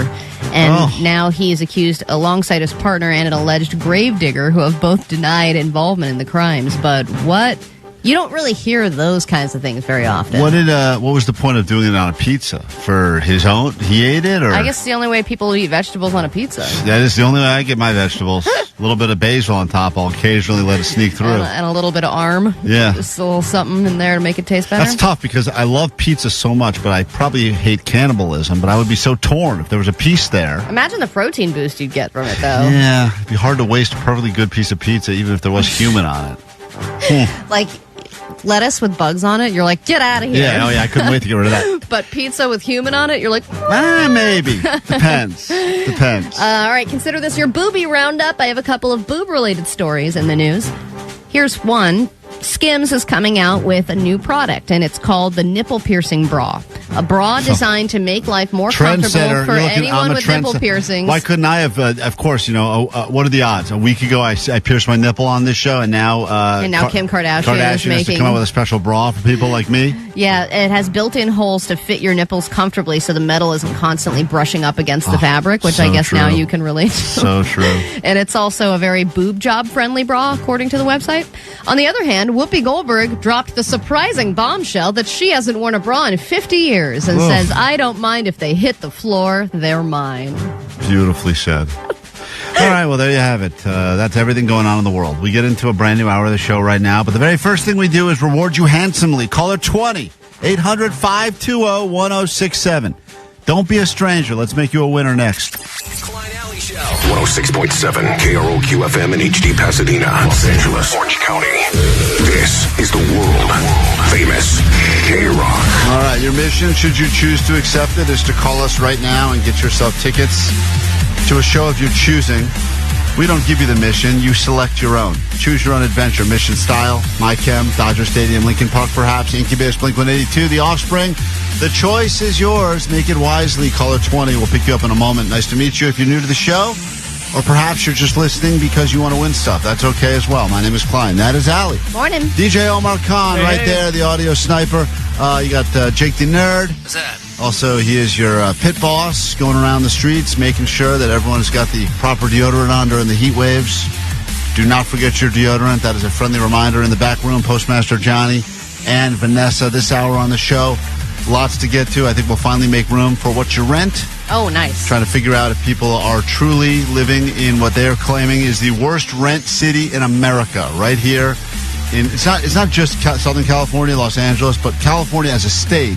Oh, the worst of the worst. Has just topped the list of the worst state for renters, beating out Nevada and Florida and Massachusetts. We are now the worst place to be if you are currently renting. Congratulations, we've done it. If we're beating Florida, even in something bad, I feel a sense of accomplishment. So we will take your stories. We just want to ask you what it is you get, and we'll try to guess your rent. Some people love to brag about the crazy good deals they got. Everyone knows someone that's locked into some sweetheart of a deal. And on the flip side, there's other people that are way overpaying, but we do it because we get this sweet, unseasonably warm weather. Let's add a caller 20 right now, and then we'll start taking your calls on that. Hello, is this Fernando in Inglewood? Good morning, this is Fernando. Fernando, you are caller 20. Awesome, guys. Sweet.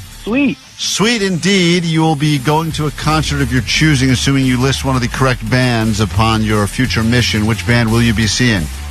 Oh, wow, it's a tough lineup, but I think I'm going to go with Linkin Park. Linkin Park. Good choice. Good choice. Emily Armstrong is where it's at. You will get to some Linkin Park. Hold on. That is your mission. I assume you're going to accept it. You'll have another chance to win these tickets coming up again at noon, 3 and 6, all day right here on KROQ. Here is your official hype song.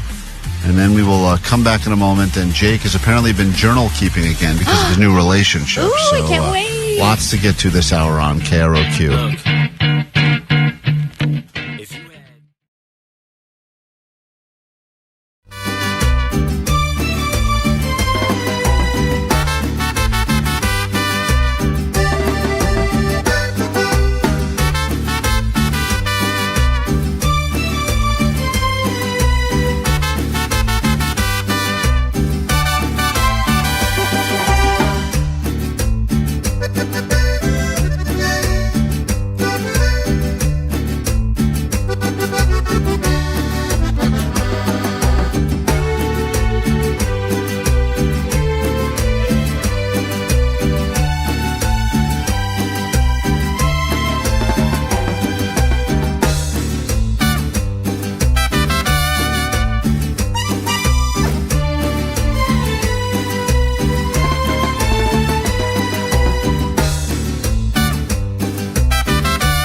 Klein Alley Show. Jake the Nerd is, I think, had a date. I'm not sure. Jake, did that third date ever happen? I know it was canceled 2 different times. 2 nights in a row, this girl canceled on you. Yeah, I know it happened. We're on 4th date. Whoa! Wait, you had a 4th date, or you have a 4th date planned? We had a 4th date. Oh, you already had a 3rd and a 4th? Yeah. Did you have sex yet? Nope. Huh. Cool. Are you like friend zone yet, or? I wrote all about it in my journal. Okay. See, Jake brought his journal back out from retirement because now he's got feelings again. He's got a whole section now of his journal about friend zoning. He had to fill up multiple books about that. Oh, friend zone again. Skip to the end. But apparently, this woman, you met her, you were out in the streets getting audio for the show, and she didn't listen to our show, right? She doesn't know who we are? No, yeah. Perfect. That makes her very lovable. Yeah, already I like her for you. Yeah. Because the last girl you were with, Tina, listened to the show. Regularly. She was a big listener So every morning. huge red flag just on that alone. Yeah. So this woman had no idea who we were. Correct. Perfect. And you were getting a feeling right away. You know, one of the last girls that you went out with, you were like, both of you didn't really feel the vibe. You were like friends right away, but you felt something right away with this girl, right? Yeah, for sure.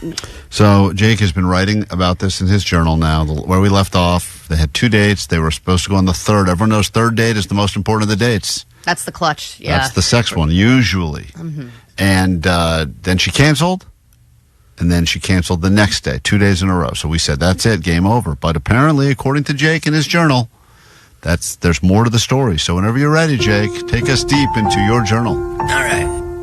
Just had the 4th date with a new love interest, and although I've yet to hit a home run, I'm definitely on the bases. We started making out, standing up in the kitchen/living room, and things were getting pretty hot and heavy.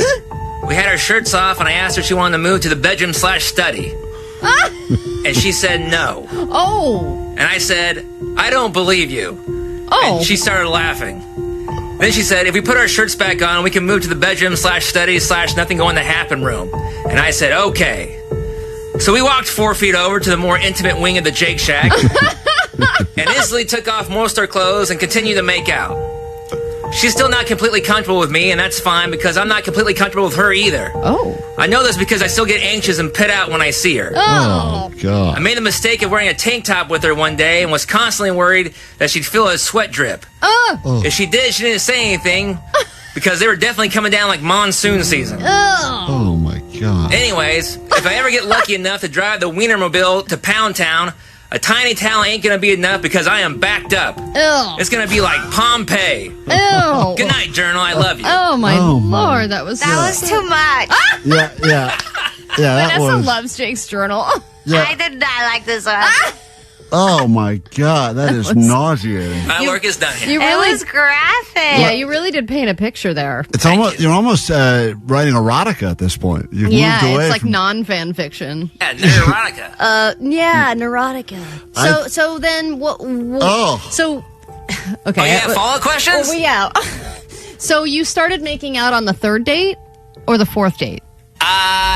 Yeah, just before the 3rd date, we kissed. Okay, so she had come to meet you, and then you guys were going to leave? And then we went to a concert, yeah. Okay, but before, so did you kiss her first? Yeah. Is this one of those situations where you're getting all the concert tickets and you're kind of being used for tickets again?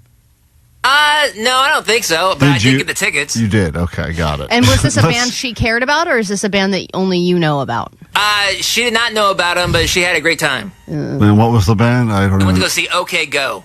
Oh, okay. nice. That's a real That's band. fun. I've heard of them. So then when you asked to move to the bed/study and she said no, that didn't alarm you? Like, did it seem like she just was trying to avoid sex with you at all costs, or she really is not ready yet? Like, she likes to take it slow? Yeah, she likes to take it slow, but obviously, I mean, she was into it because it was getting, like I said, hot and heavy. So that's why I said I don't believe it. Just out of curiosity, you had your shirts off in the kitchen/living room. Yeah. Because Jake lives in a shack. Everything's a slash. There's no room that's just a dedicated room. Sure.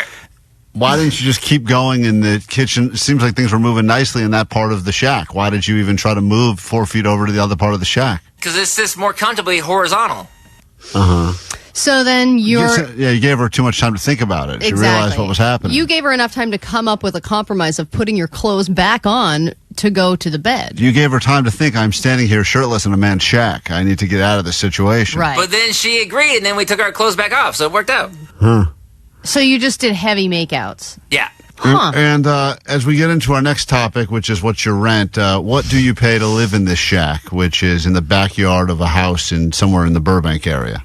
$1,500, but utilities are included. So Jake's got a $1,500 a month shack. Wow, I didn't know you paid that much. But utilities are included, which is a massive benefit because he can run that air all day, and he needs to. That could be an extra $500 a month. We will ask you the same question right now. What's your rent? Just call, describe your current living situation. We are going to take a guess. I promise you no one else is going to call that's also living in a shack. I wish we could do a whole shack round of this. I want to hear how many slashes you have in your place. If you're in a bedroom / kitchen / laundry room, we'd love to hear from you as well. 800-520-1067. We'll give away some tickets for you to see Sheng Wang, Bank of America Performing Arts Center, Thousand Oaks on September 13th. And we'd love to hear from you next in a round of What's Your Rent? Because apparently we live in the worst place to rent in the entire world, and we'll come back and talk about that next. KROQ listener, your mission, should you choose to accept it, is to infiltrate one of these KROQ shows. My Chemical Romance at Dodger Stadium, July 27th.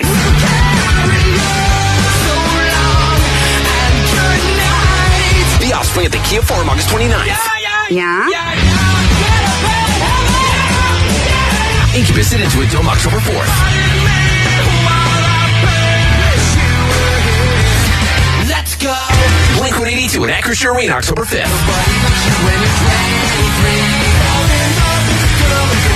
And Linkin Park at Intuit Dome, September 13th. That's you cut me open just to watch me bend. This is what you asked for. Heavy is the crowd. To choose your mission, you must engage at precisely 0900, 1200, 1500, or 1800 hours. That's 9 noon, 3 and 6 for civilians. Be color 20 and your mission is greenlit. Operation Choose Your Mission is now underway. This message will self-destruct in 5 seconds. Courtesy of Live Nation and the World Famous. All right, we rolling? We're rolling? We're here. We're live. All right, here we go. Welcome to an exciting episode of Klein Alley Showtime. What a turnout.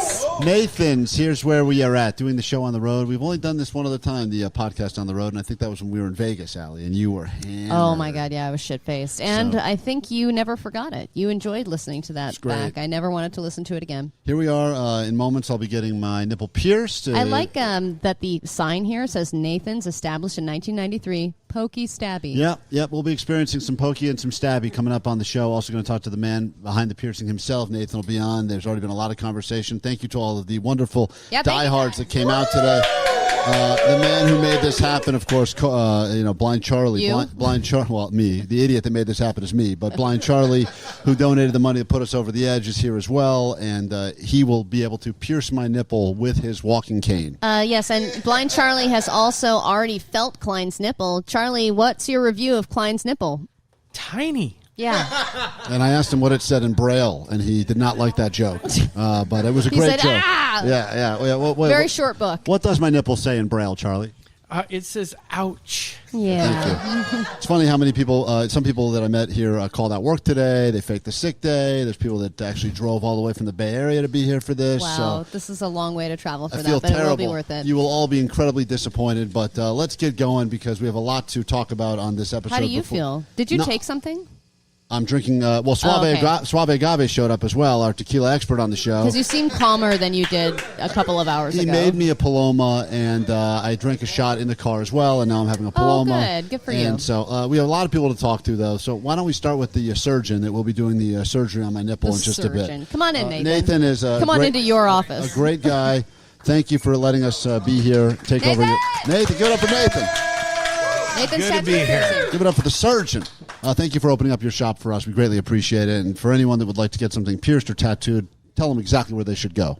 7222 Topanga Canyon Boulevard in the beautiful neighborhood of Canoga Park. It's a great spot, and thank you for having us here. Clean place. I walked in right away. I felt better, Allie, because it felt clean, felt sterilized. And I saw Blind Charlie sitting there, and I said, you know what, these are good people. I'm okay getting my nipple pierced. Yeah. And Nathan, will you go into what you were about to explain to Klein before we just got on for the podcast? He was asking which nipple piercing, left or right, makes him gay. And you said there's actually a big history behind that? So technically both. Great.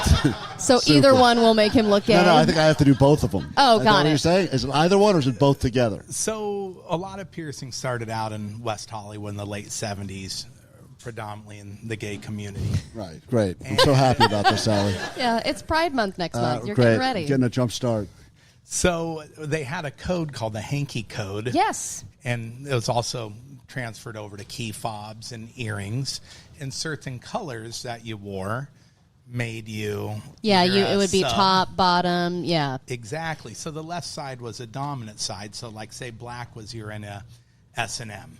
So if you had a black earring on your left side, it meant you were a top into S&M. Now, let's skip that color. Okay, so if... yeah, no, which- you want to be a top. Which Klein, one means I I'm think. a lazy straight guy that likes pizza? Is there a color for that? Or? We picked it out for you. Oh, It's you gonna did? Be good. There We is a got that color. one. There is a color. Well, he's going to show me what he's picked out for me. And he was talking about gauge, because I'm all nervous about gauge, because I guess what? The more the gauge, the bigger the hole you're putting in me? Yeah, so gauge is a form of measurement. Piercing world typically operates off even numbers. Right. Lower the number, the thicker it is. Right. So this crew here said they were going to throw some money in the tip jar so we can pierce you something thicker. Thanks, guys. Oh, my Really. God. Well, thank Really. you for everyone who's willing to do that. Really appreciate it. Now, We've Nathan, gone from gay to gauge. Nathan, you looked at my nipples earlier as well, because I was concerned that you would not be able to pierce them, because once again, I did earn the nickname Baby Nips in school. And because we're doing this on camera now as well, I will give you another chance to inspect. Do you think that I am pierceable? Definitely pierceable. You have very nice nipples. You haven't shaved in a couple days, but we'll No. work around it. Yeah, I actually did this for you because I was realizing if I didn't shave, it would have taken the first 45 minutes of the show for him to even find my nipple. Right, So exactly. I did a shaving to get you ready. Oh, thank you. You're welcome. And you claim that part of this process for those people that have never had their nipples pierced, it's funny complaining about it because everyone in here, like Nathan's, you got nipple piercings, right? Most definitely. I have like Right. triple gauge in them. Whoa, triple gauge. So most of these guys here, they think I'm just a giant pussy because I'm like nervous about getting my nipple pierced. Don't worry, I also think you're a giant Thank pussy, you. and I have nothing to do with this. Who here thinks I'm a giant pussy? Hey, pussy baby! So thank you, Allie. We don't need to start a chant. So the question I have for you is, in all seriousness, when you have to clamp my nipple down and then you do something to puff it up, is that what happens? No, we just clamp it down and then you just flick it? You give it a slowly, flick? slowly pierce you. Slowly. Oh, great. Slowly and painfully. So there's no gun. You're doing this all with hand. It's all hypodermic style. It's not like a Claire's Accessories. They're not Well, using a gun. I don't know how it works anymore. And your hands aren't shaky in general? A little bit. I mean, I have a 3- and 6-year-old at home. They're Oh, like Jesus sleeping Christ. on my head all night. I know so. that. See, I couldn't pierce anyone right now, and I'm dealing with a kid roughly that same age. I It's know. not easy. When you're an exhausted parent, you Oh. really, your job expertise just goes down a notch. But right? Nathan, you put how many holes in how many people over the years? Millions of holes? Been doing this since '93. Right. Always worked in high volume shops. I mean, if I had to guess, definitely in the hundreds of thousands. Are you more a fan of the pokey or the stabby? I do a little bit of both. Yeah. You know, Mm-hmm. it depends what mood I'm in. Nice. Well, how long does this process take? Is it like a 5-minute just clamp and then stick it in? Piercing will take less than a second. It's Yeah. going to be brief. We'll get a little yelp.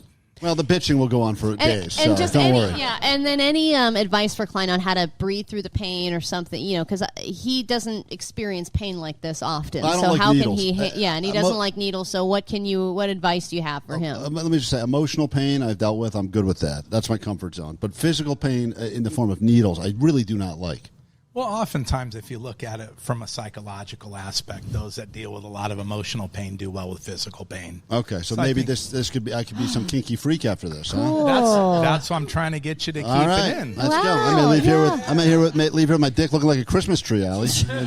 Same. Yeah, both of us. That's exciting. All right, All well. right, so let's get going. Well, hold on. Let's just not get going right away. We have other people to talk to that made today possible. And It's lunchtime. It's not lunchtime. We're doing the show. This is a very special Klein Alley show for time, the piercing edition. The lawyers said no.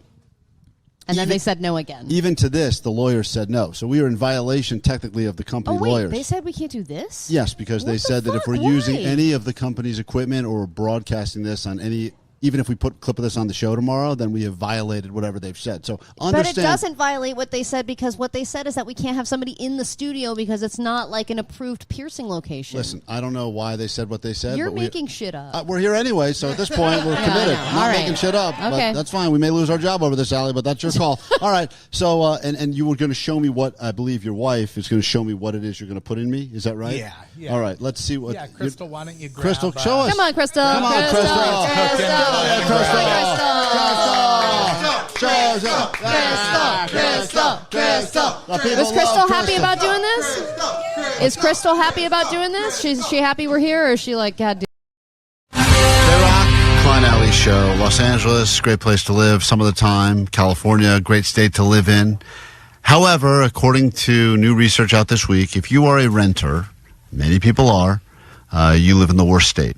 We should be living in North Dakota or Iowa or Wyoming or Minnesota or Wisconsin. where no one wants to live? We should avoid places like California, Nevada, Florida, Louisiana, or Massachusetts because those are the places that are not great to live. And the reason California took the top spot is because of a combination of highly, rapidly increasing rents, low rental availability, poor quality of life metrics, et cetera, and that is why apparently now this is the worst place to rent. However, everyone knows someone that's got a crazy sweetheart of a deal because they've been there for a long time. They hacked the system.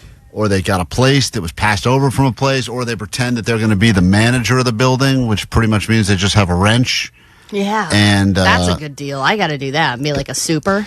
I knew a guy that did this, and he got to live pretty much rent-free in a nice building. And I was like, how much stuff do you have to do? He's like, people always call and leave messages about problems, but I don't really do anything about them. Cool. I'm like, that's amazing. And everyone has that, where they're like, I don't know, I wrote to them, but they haven't responded, so I guess I'll figure it out. So we're just going to ask you to describe your situation, and we're going to try to guess what your rent is, because I think people are also curious. I think people like to hear, they like to figure out exactly where they fall in the scheme of things. It's a good barometer. Let me start with Yenny. Yenny, just describe what your living situation is, and we're going to take a stab at what your rent is, because it's hard to tell. It's all over the place now. What's up?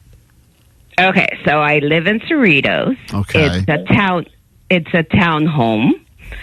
2-bedroom, 1.5 bath, 900 square feet. Oh, okay. Under 1,000 square feet. Yeah, 2-bedroom though. Yep. But I've lived in a 2-bedroom that was $950, and it was cozy but livable. And I have a number in my head of how much I paid for that. Now I'm trying to factor in the location. Were you near anything that would be considered off-putting? Like, for instance, is there a freeway that runs by you, a train track? Yeah, I'm actually a block away from the 605 and the 91. But actually, I don't think it's off-putting. It's great because then I don't have to drive far to get into the freeway. Okay, all right. Some people look at it like a positive. All right, I'm going to say, God, it's hard. Because it would be, if she's been there a while, I have a number. But if she's also moved in recently, I have a totally different number. I'm going to say 2,500. I think it's going to be more than that just because 900 square feet, though. I mean, in most places, what she's describing, I would say would be about a $1,500 a month place, but I bet you she's $3,250 a month. Damn. You guys are cute. Oh, no. What is it?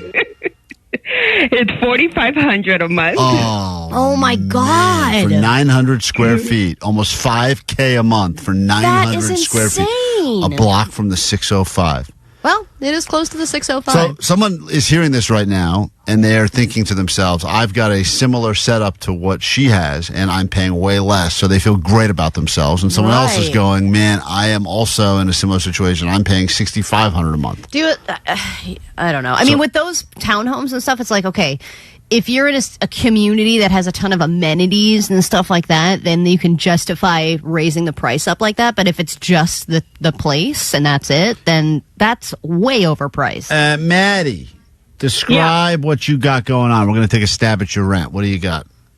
Okay, so it's a 1-bed, 1-bath. It's 5 minute walk from the train station, and a block from the beach. It's got a dishwasher and in-unit washer dryer. And I did move in off season, so if that helps. Just out of curiosity, can you see the beach do you have beach views or just a block from the beach, but you can't see it? Can't see it. You just can smell from it. You can smell it, though. Did they advertise steps from the beach? Of course they did. No, and it is in Long Beach too. That's okay. also. All right. Hold on. So this is similar to where Vanessa lives now. It's a 1-bed, 1-bath. Does have dishwasher, which don't take for granted. Does have God, that is a game changer. Washer dryer in unit. I still remember the first time I moved into a place that had washer dryer in unit. I felt like I was rolling in it. And I said, I got to find a woman to use these things. But I was excited to move in. All right. Think of how many tiny towels I could wash. All right, Maddie. Let's see, because I know Vanessa's She moved in off season, so she got a better deal, I guess. And what's the square footage again? Oh, it's 725. Okay, which is pretty good for a one bedroom. I'm gonna guess anything under 2,200 would be a bargain, I think. Oh yeah, dude. I think it's 2,800 at least. All right, what is your rent?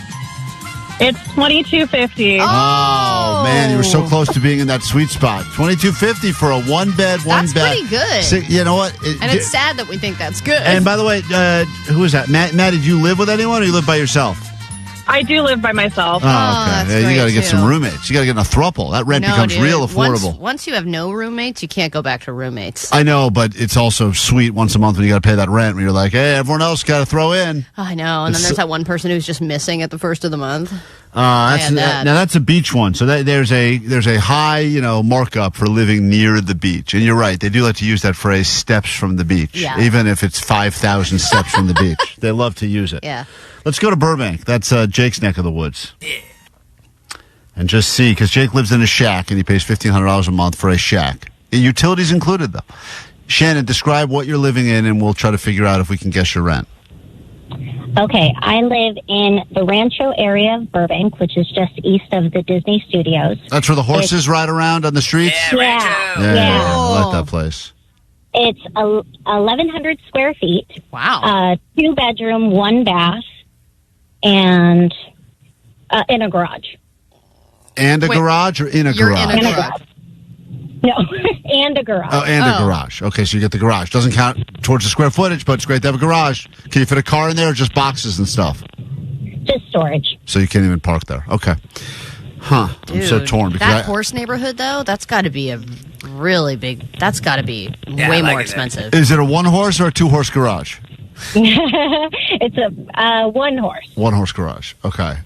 Once again, whenever I drive through that area, I feel like I've somehow made a wrong turn and time traveled. I know. It feels you feel very like strange. You're somewhere else. Yeah, and I feel very weird and guilty that I'm in a car and everyone else is riding on horses. So it's got to be at least 3,000. God, it's funny because I also feel like if she's been there a while, maybe at one point that was not desirable. Maybe there's a chance where someone's like, I don't want to live around the horses. I want to live around humans. I think living around horses is always better. So what are you saying, 3,000? Yeah. Does have the garage. And it's right there. It's 1 bath. $17,000 a month. What is it? $1,237. Oh, what? You're paying less than Jake? How long you been there? Since 2013. Wow. That's the secret. That is is such a random number, too. 1237. And they have not raised it. Have they not raised it on you at all? No. Jesus. Why not? That's amazing.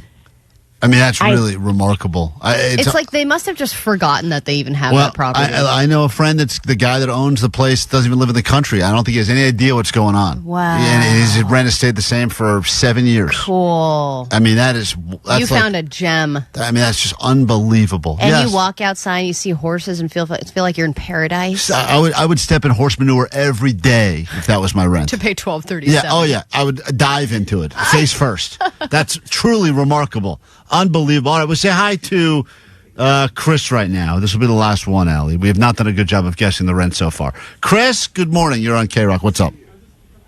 Sweet Dibs. How are you? Sweet Dibs. What's going on? All right. 2 bed, 2 bath. We share a garage. I'm by shops. Grocery shops are within walking distance. And I'm 6 blocks from the beach. Steps. More steps. It's just steps away. And what neighborhood is this? Newport Beach. Newport. Wow. Now we're making our way over to the OC. All right. The OC? Things are more expensive. I used to think things were more expensive there, but now I almost feel like they're randomly chill. I know. It's crazy, too. I have a friend who's lived in Newport, and she, I don't think, pays much. Okay. He's 2 bedroom. I got to do math. I think it's $2,500. Can walk to places. You have a roommate or no? Not that this matters for price, but I'm just curious. No worries. I have a wife and 2 kids and a beautiful cat. All right, so you're... Beautiful cat. Hear that, Allie? I love a cat, man. 2 kids. I'm raising one. Kids aren't chipping in on the rent. All right, he's going to be at 30, 39, almost 4,000. Oh, my God. Really? I think so, yeah. Dude, I'm like half your guess. All right, Allie said 2. I say 4. What's your number? Klein, you're the man. It was 3,700. You were right there with 39.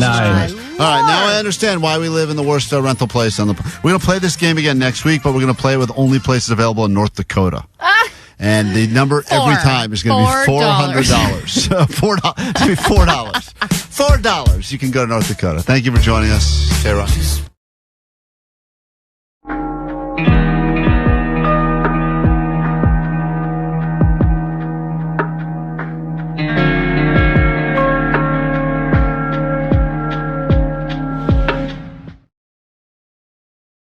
Damn it, Nathan. She's happy. She's the one that called. Got it. She listens to the show. I'm usually just you don't even know who we traumatized are. in the morning after getting my kids off to school. Got I it. just cry for 2 hours. Oh, my God. It's a purple ring. Oh, God damn. Purple and gold. That's go Lakers, baby. Lakers colors. Yeah, well, I will be a bigger loser than they will. That's going to hang right off my nipple, huh?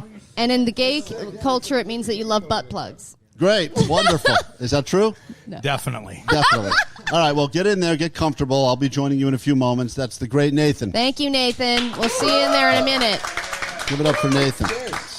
Who's our next guest? Not what I was hoping for. Well, the next guest is the man that's responsible for us all being here today. You know him as, you know him as his name, which is Blind Charlie. You know him as his name. Blind Charlie is here. Blind Charlie. Someone could help escort Blind Charlie over Walk to the through that wall, Charlie. the broadcast booth. Blind Charlie and someone sit Blind Charlie down on the stool here. Knock everything over. I'll try that. Blind Charlie, I'm gonna give you this microphone there. Just give him more things to hold. That seems fun for him. Grab hey, it. Just hit his face. Just shove it up my nose. All right. And Blind Charlie is dressed like Waldo, as he always is. He always dresses like Waldo so that people can see him when he's walking down the street. Hey, Blind Charlie.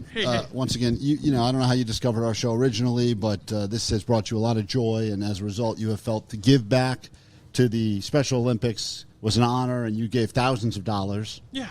And was it more because you wanted to help the Special Olympians, or because you wanted to see me get my nipple pierced? It was a combination of things. You guys had Coma Jim on, and I didn't even know that the Special Olympics included blind people. I didn't know that was a thing. And then on the show, he was like, yeah, I've got 5 gold medals playing golf. And I'm like, wait, you're blind and you play golf? And I'm blind, and I couldn't even fathom doing that and getting 5 gold medals. Couldn't even sit down a moment ago. Yeah, exactly. Right. And people are shoving microphones up my nose. So, right. So that was part of the inspiration, and then I heard, and it seemed like the tote board wasn't really moving. Yeah, that was my goal. You guys were trying to get people to get donations for the Special Olympics, and I was just like, well, what could I do to... Yeah, he said that, didn't he? Well, let's make him eat those words. So you and Coma Jim were kind of the motivation for the whole thing. So the Special Olympians had nothing to do with this, really. Oh, they do. I went to the Spring Games 2 Saturdays ago. And that's what you thought. You were in Macy's. You were in the shoe department. You're at the hole in one. Charlie's a big fan. Right, I know. It's an amazing day, I'm sure. Oh, it was. It was great. I met a lot of people. Another escalator. Oh, this is a wonderful Olympics. This must be the bobsled track. All right, well, listen, Blind Charlie, honestly, you are a great fan of the show. We love your messages. And other than this, thank you. Oh, yeah. And can I drop a spot? Of course. You can do whatever you want. I don't know what that means. It's blind talk. A donation from Verdugo Hills Liquor on Foothill. They donated some really nice bottles of tequila to ease your suffering today. Yeah, he showed up with a bottle of 1942 and a bottle of Costa Azul. Oh, nice. And Suave Agave is here as well. He's giving us some actual tequila. Yeah, and he's got, of course, great tequila as well. And we're drinking a Paloma right now, which has helped put me at ease. And Nathan, drinking before the piercing's okay? People do that a lot, or you don't recommend that? Typically not. Great. Yeah. I wish I had heard. Yeah, afterwards. All right, so should we get going? There he is. Bye, Blind Charlie. There's our final guest. Thanks, Blind Charlie. There he goes. Goodbye. Thank you. Blind Charlie's the best. If you think the piercing is going to be fun, wait till we have Blind Charlie cross that busy street after this. Oh, that's going to be a good time. All right, well, I guess we can't stall much more, Allie. But shall we? If there's anyone here who would like to say anything to me, I know some people. Anyone want to say any words? Does anyone want to say anything to me? Anyone would like to say anything? No. You will get brownie points for doing this, Klein. Right. Thank you. All right. Anything else? Good luck from the Netbangers. Netbangers representing. Thank you, Netbangers. Yes. Next stop, North Hollywood for you, buddy. All right, beautiful. I think you mean West Hollywood. I don't know. Depends how high the piercing goes. All right, so I guess what's going to happen now is I'm going to make my way into the piercing chamber. Yep, and I'm going to follow you, and I'm going to bring my camera. Now, Allie, as a showing of solidarity, you've got two beautiful nipples. I've seen them before. Are you prepared to join me in the nipple piercing? Nothing brings a show together more than matching nipple piercings. I know, that's true. I am going to get pierced, but I'm not going to get my nipple pierced. Oh, what are you going, downstairs? I'm Down getting south. I'm getting all my clits pierced. All of them. Allie's got the most clits on this side of the Madagascar or whatever. All right. Paloma's really I don't know. taking effect. I couldn't remember. No, I'm getting my conch, or what is it called? I'm getting my something. She's getting her cunt pierced, guys. My doth. I'm getting my doth pierced. Oh, wow. All right. Yeah, well. I think it's going to hurt when I wear headphones tomorrow morning, but it's okay. I'm doing it with you. I'm going to bring the mic in with me, and I will be a changed man after this, and I will not be able to go through metal detectors anymore. But you know what? For the value of the show, it's all worth it. It is. And they were so nice here at Nathan's. They gave me this comfort stuffed animal. Yeah, they gave you a little stuffy. Keep me comfortable while I'm doing it, so I'm going to do that. Do you give that to all the pussies? Oh, shut up, Allie. It's for children. It's not for pussies. It's for children. All right, so I'm going to make my way in. I don't think I can bring the headphones in. So from this point forward, I'm going to be raw dogging it. But the show will continue. And once again, this is a very special Klein Alley Shover time from Nathan's, where we're doing the piercing. And thanks again for everyone. Thank you for coming out. All right, we love you guys. No one who listens to our show takes their job seriously, clearly. I've got my stuffed animal. And do I go full shirt off for this, Nathan? Yeah, definitely. Full shirt off. Is that going to bother? Is that going to bother you? Man, he quoted the show and he didn't even know it. All right, here we go. All right, so hold on, Allie. I may just so you know, I may potentially pass out once I see the needle. So I don't know. Hold on, let me just get my shirt off. Are you asking if I have a good angle of that? Because I do. Yeah. Well. And would you care to comment at all on? I know we're doing this. There's a video that's going to go with this episode as well. So much from my political career. Yep, this is all being filmed. But, I love how you think this is going to destroy your reputation. Right. Well.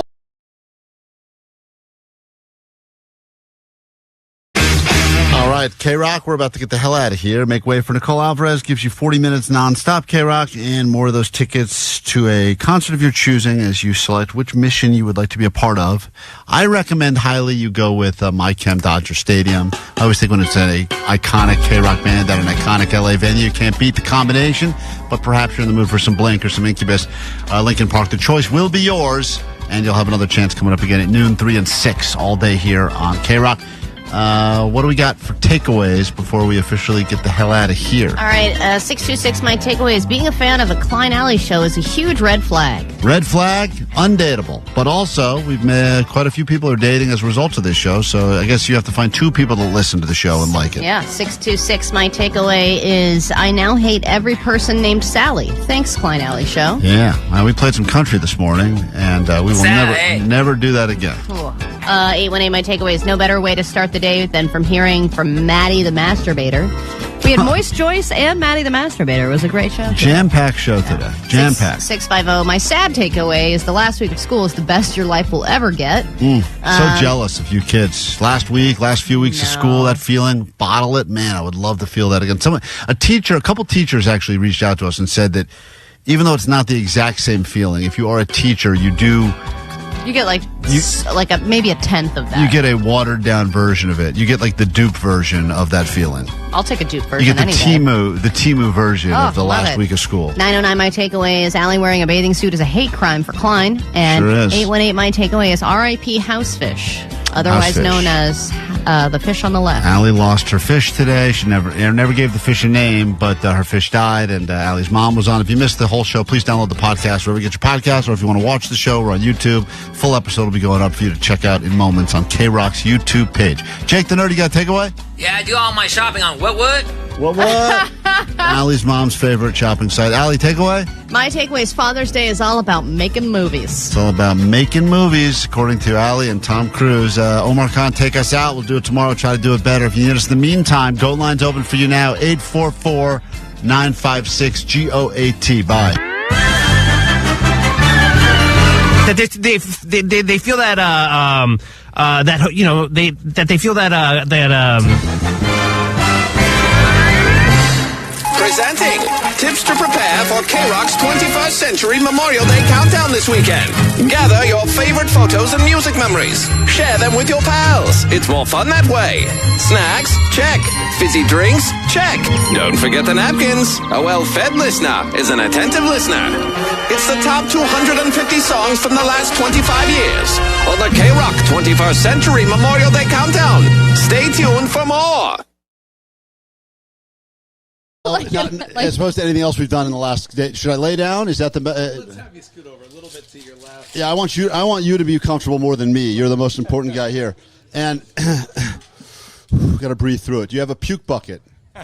We have a trash can right here. We'll take care of you. I may actually need the puke bucket. Klein, you've been working out.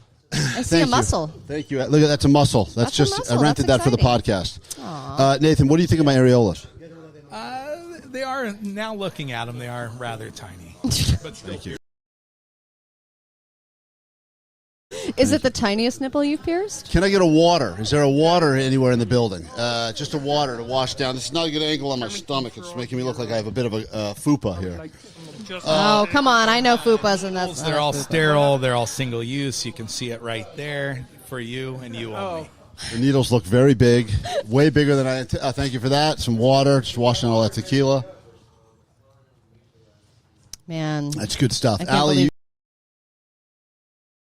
this is happening. You have a chance to talk me out of this now. Oh, really? Chance passed. No you think thanks. which nipple? Are we going left or right? Let's do left. Is that this one? Yeah, because that's the one the seatbelt hits. I noticed on the way in. I take you as more of a top, but I could be wrong. Yeah, I mean, the right. I wonder if there's a way to gauge which one's got more sensitivity. Just watch it on YouTube. Let's try pinching them. Okay, let's. You know what? That's a great idea. That's a great idea, Nathan. Let's do that. Why didn't we think of that earlier? Nathan, can you give me some sort of a pinch test? Can I pinch one and you pinch the other? Well, that won't be the same. Allie, I need you to pinch both. 1, 2, 3. Hold on. What'd you think? But see, I think Nathan's got a more firm hand. Yeah, maybe do a double pinch. You want me to okay, hold the sure. Yeah. I don't want Allie to get her filth and poo fingers all over my nipples before you pierce them. I got poo on my fingers. All right. Ah, thank you. Okay. Now, is it going to hurt more than that or no? I hope so. Okay, great. So which one hurt more? I think that they are both equally sensitive. Okay, so just pick one. Very sensitive nipples. I don't want to. All right, thank you. All right, here we go. Let's do. Oh man. Oh my God! Just decide. All right, whatever you say. All right, let's do the left nipple. That's a great idea, Nathan. Oh baby. Oh, you're a baby, gonna down. Oh man, I don't like this one bit. And what, Nathan? As you are about to pierce me, what is it that I should do while you're piercing to make this as comfortable as possible? Just think of the biggest trauma you've had in childhood. Oh, Great. Jesus So many to pick Christ, from. that is graphic. This may be the new one. Can I get some support, emotional support from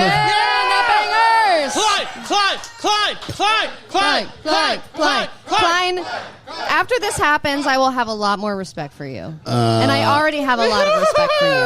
Right. And I want you to know that I love you. I think you've been very mad at me over this whole process. Yes, I was waiting at any point for someone to step in and say, I don't have to do this. But usually I am that person, but you said that you would do it. And we got to follow through on the things that we do. All right, well, this is for the Special Olympics. Worthy cause. It is. And I don't know what you're doing now, but this part already hurts a lot. Nathan, Allie, if you could describe, I don't know what he's doing. Well, he's got kind of some clamps on your nipple now. And no one has numbed me up. No one has numbed me at all. There's been no numbing cream. There's been no ice. Dude. I am going in completely raw dog. Okay. What we want you to do in reality is take a deep breath in through your nose and out through your mouth.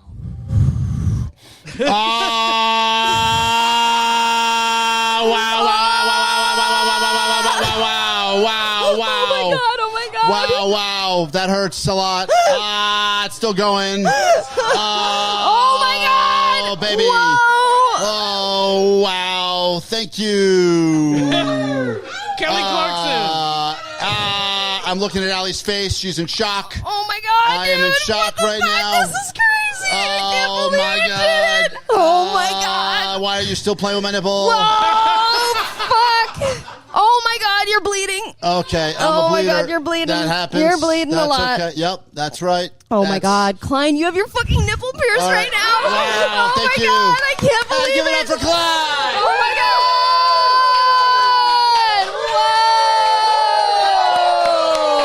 Nathan, Thank let me you, ask you, Nathan. before I pass out, I just want to ask you, how did that go for you?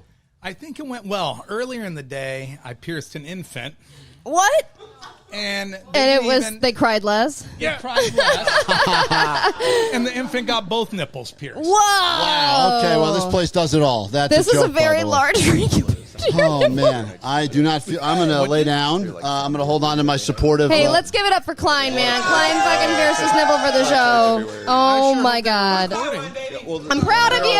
I'm proud of you. Well, great. Let's wrap up this episode now. All right. That is... woof. And again, we're gonna. The piercings will continue. Get We some love all of response you. from the crowd, Allie, while I lay down. Okay. Klein, all right, guys. What did you think was going to happen, and how do you feel about what you just saw? I didn't think it was actually going to go down, but Klein's the fucking man. He actually did it. I thought he was going to scream and cry, but he didn't. I saw more of Klein today than I ever cared to see in my life. Oh, same. I think that's the perfect review. All right. Thank you for everyone who showed up. Thank you to the Net Bangers. Nathan's, And the very video much. is going to be up on the socials. And yeah, go to Nathan's Tattoo and Piercings if you need anything. Nathan, thanks, brother. He actually was very gentle. Right on. We are gentle here. All right. Whee! Whee!